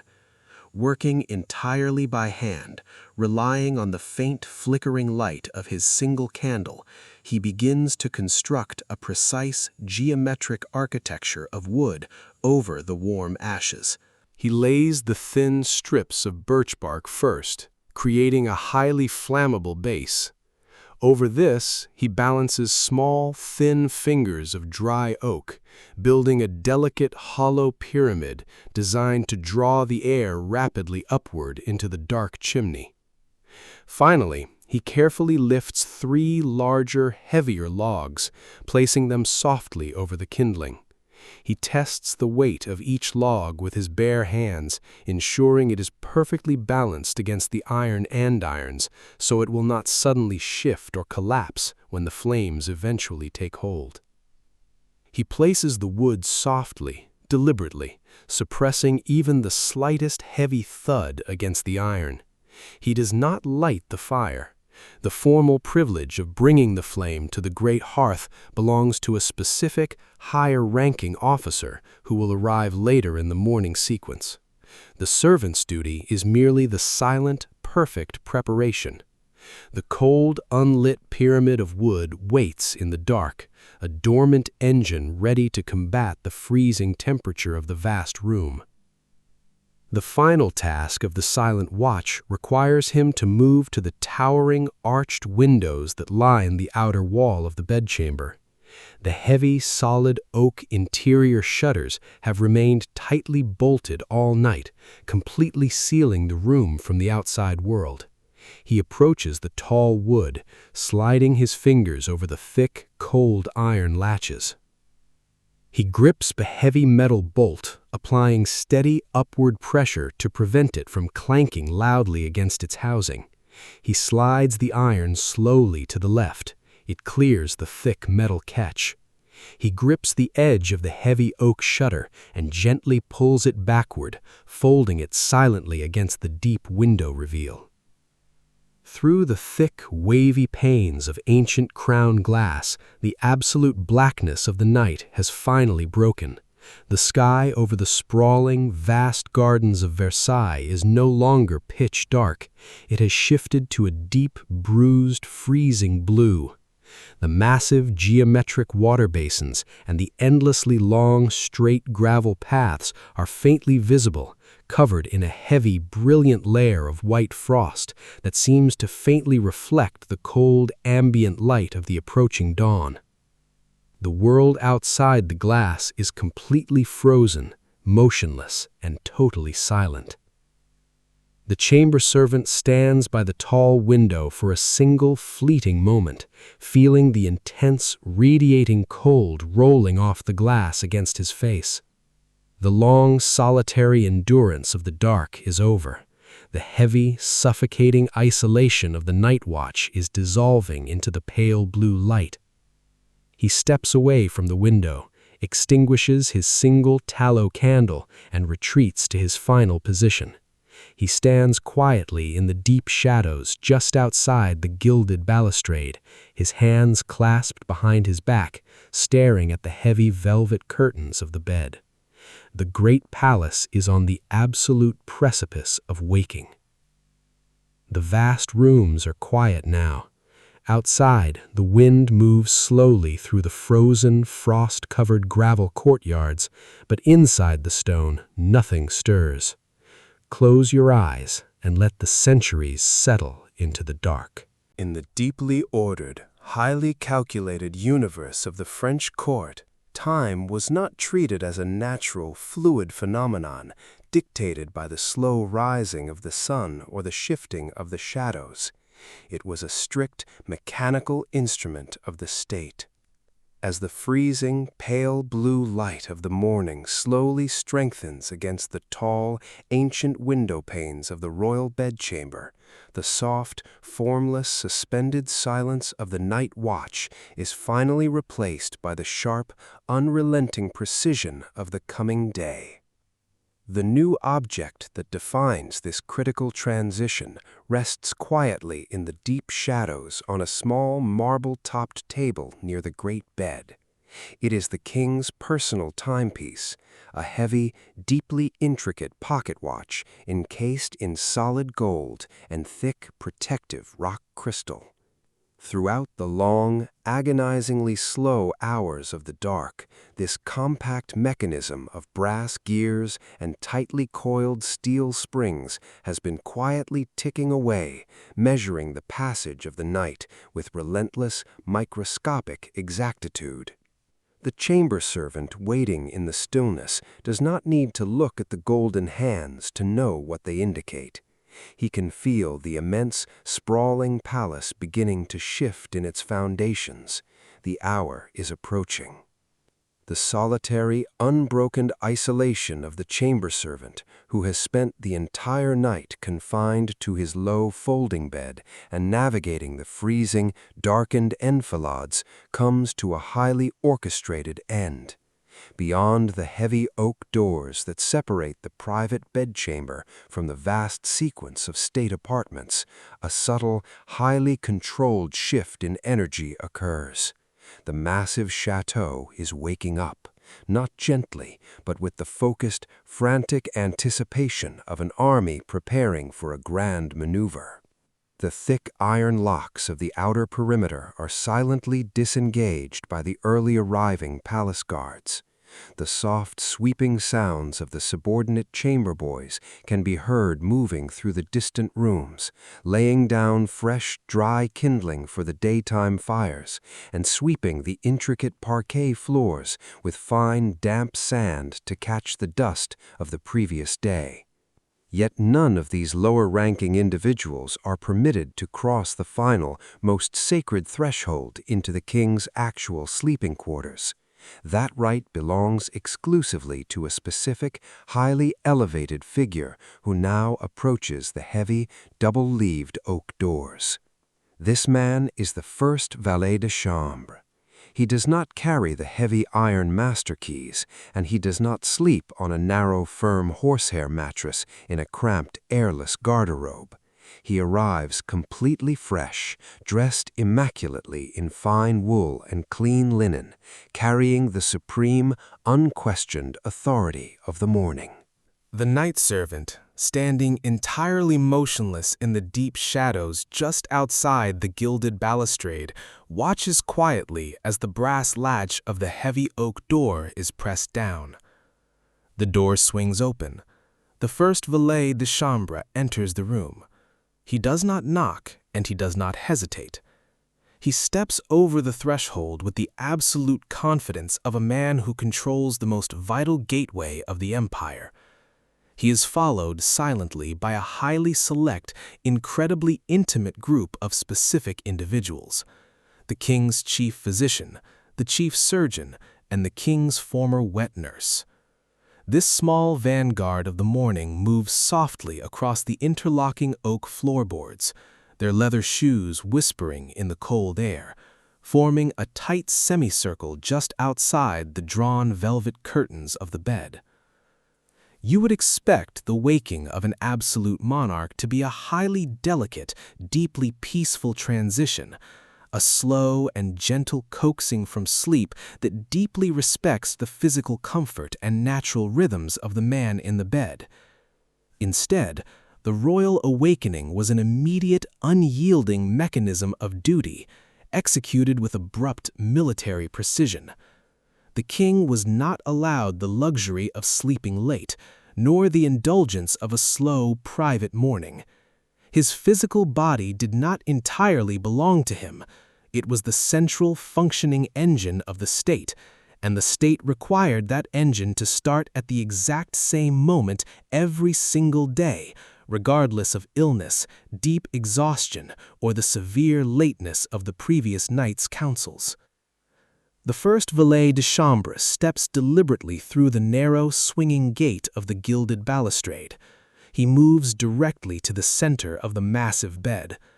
He does not wait for a sign of movement from within the heavy velvet enclosure, nor does he listen for the shifting of the linen sheets. The heavy gold pocket watch resting on the nearby marble table dictates his actions perfectly. The first valet de chambre woke the king at exactly 8:30 a.m. with, "Sire, it's time to get up," beginning the petit lever. The execution of this moment is flawless. The valet reaches out and firmly grasps the heavy gold-embroidered velvet curtains that have sealed the king in absolute, suffocating darkness for the past 9 hours. With a smooth, practiced, and forceful motion, he pulls the thick fabric completely back along its brass rings, instantly flooding the intimate space of the mattress with the pale, freezing blue light of the dawn. Leaning over the mattress, looking directly at the monarch, he delivers the flat, declarative statement of fact. "Sire, voilà l'heure." With those words, the massive, dormant machine of Versailles is violently wrenched back into motion. The petit lever, the small, intimate morning ritual, instantly begins. The king does not stretch or linger beneath the heavy wool blankets. He is immediately attended to by the small circle of medical staff who have followed the first valet into the room. The chief physician steps forward to the edge of the mattress to examine the king's complexion and take his pulse, officially confirming that the physical vessel of the state has safely survived the night. Once this medical inspection is complete, the physical labor of the petit lever continues in a tight, nearly soundless choreography. The first valet de chambre steps backward, retrieving a small, shallow silver vessel from a nearby cabinet. It contains cold holy water. He does not simply hand this heavy vessel to the king. He dips 2 of his own fingers into the water, extending his hand precisely, allowing the king to transfer the moisture to his own fingertips to make the sign of the cross. This deeply intimate, highly ritualized gesture sets the spiritual tone for the day, executed in the exact same sequence every single morning without variation. Next, a short, heavily bound prayer book is presented.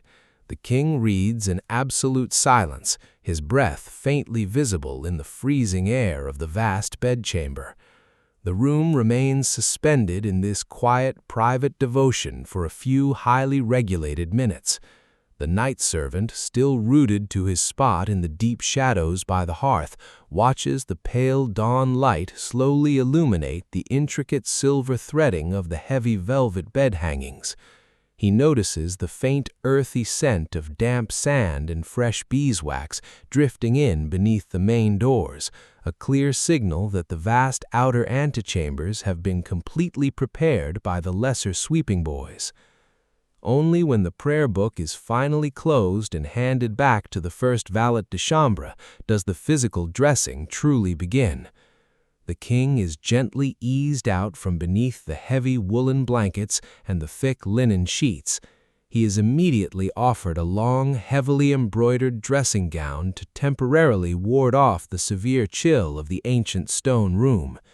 Every single movement is heavily padded by strict protocol, designed exclusively to shield the royal body from the harshness of the morning. It is a slow, methodical unspooling of the night. But this quiet, highly controlled intimacy cannot last. The heavy gold pocket watch ticks relentlessly forward on the marble table. The schedule demands the physical expansion of the room. The night servant, who has guarded this exact breathing form for hours in the absolute dark, remains perfectly still, holding his position by the cold stone of the fireplace, entirely ignored by the high-ranking officials now swarming the space. His solitary vigil is officially over. His intimate knowledge of the king's unguarded, fragile sleep is once again buried deeply beneath the rigid, unyielding protocol of the daylight hours. The petit lever is merely the first tightly controlled phase of a rapidly expanding performance. The intimate quiet of the bedchamber is about to be systematically dismantled. As the king's morning shirt, the delicate pure white linen that sat completely cold on the wooden armchair all night in the wardrobe room, is finally brought forward by a high-ranking duke and slipped over the monarch's shoulders, the physical boundaries of the room completely dissolve. Word is sent out to the heavily populated outer antechambers that the king is officially awake. The heavy oak doors are opened significantly wider. The rigid hierarchy of the court, held tightly at bay by the iron bolts and the heavy darkness for hours, suddenly floods inward. First come the princes of blood, the king's sons and grandsons, dressed in magnificent, heavily embroidered silk and towering powdered wigs, crowding aggressively into the narrow space between the balustrade and the paneled walls.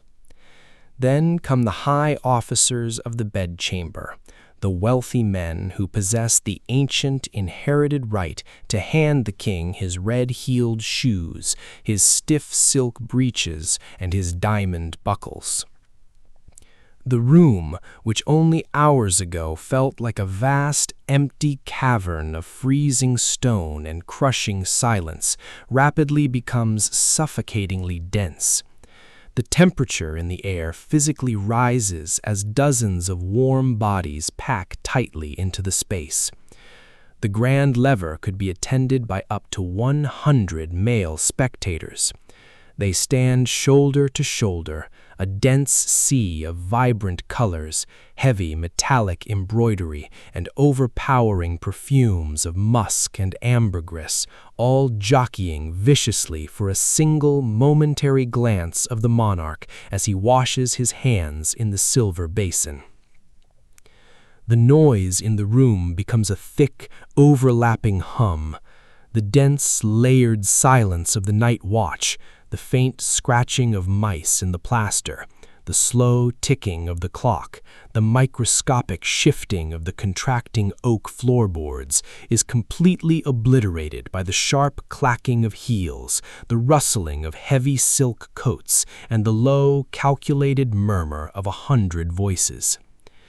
The heavy gold-embroidered velvet coat, which sat like an empty, cold suit of armor in the dark wardrobe, is hauled out into the morning light and physically placed onto the king's shoulders. The transformation is complete. The fragile, sleeping man, guarded in the dark by the solitary chamber servant, has vanished entirely. In his place stands the absolute monarch, completely encased in the heavy, glittering uniform of his divine right, fully prepared to march out into the blinding light of the Hall of Mirrors. For the chamber servant, the arrival of this massive, crushing crowd signals the absolute end of his existence in the room. He does not possess the high noble rank required to participate in the grand lever. He cannot hand the king a towel, nor can he tie the heavy lace cravat. His duty belonged exclusively to the shadows, to the absolute quiet of the locked room, and to the heavy iron keys. As the 100 male spectators press eagerly forward toward the balustrade, bowing deeply and murmuring their practiced flatteries, the servant simply takes a slow, silent step backward. He glides away from the grand marble fireplace, his soft leather shoes making absolutely no sound against the wood. He slips carefully through the mass of silk-clad nobility, entirely unnoticed by the dukes and generals. He retreats toward the narrow, hidden door, carved directly into the wood paneling, the very same door that conceals his cramped, airless garderobe. He steps through, leaving the blinding, deafening theater of the morning behind him. One unyielding day has finally folded effortlessly into the next, and the delicate, exhausting machinery of the night watch is packed away until the sun falls once again. The palace is quiet now. Outside, the wind moves slowly through the vast gravel courtyards, but inside the stone, nothing stirs.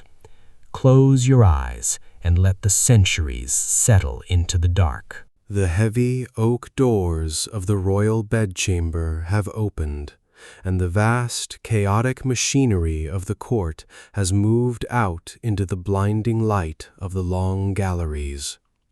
The thick, murmuring crowd of dukes, generals, and ambitious ambassadors follows the king's slow, measured steps down the enfilade, leaving the private apartments completely empty once again. Behind the hidden, paneled door, the narrow garderobe returns to its natural, heavy stillness. The low, folding bed remains concealed behind the plain wooden board, seamlessly packed away until the night dictates its return. The thick, white beeswax candles have been locked securely in the tall wall cabinets. The iron master keys sit heavily in their soft chamois leather pouch, resting entirely dormant on a small wooden shelf in the dark. The chamber servant takes his mandated rest in the distant, sloped attics of the chateau, far above the gilded balustrade. He lies down on a simple mattress just as the sun climbs higher over the vast geometric gardens outside. His eyes close against the daylight, but his mind remains faintly tethered to the exact rhythm of the breathing he guarded all night and the invisible, heavy weight of the crimson silk cord.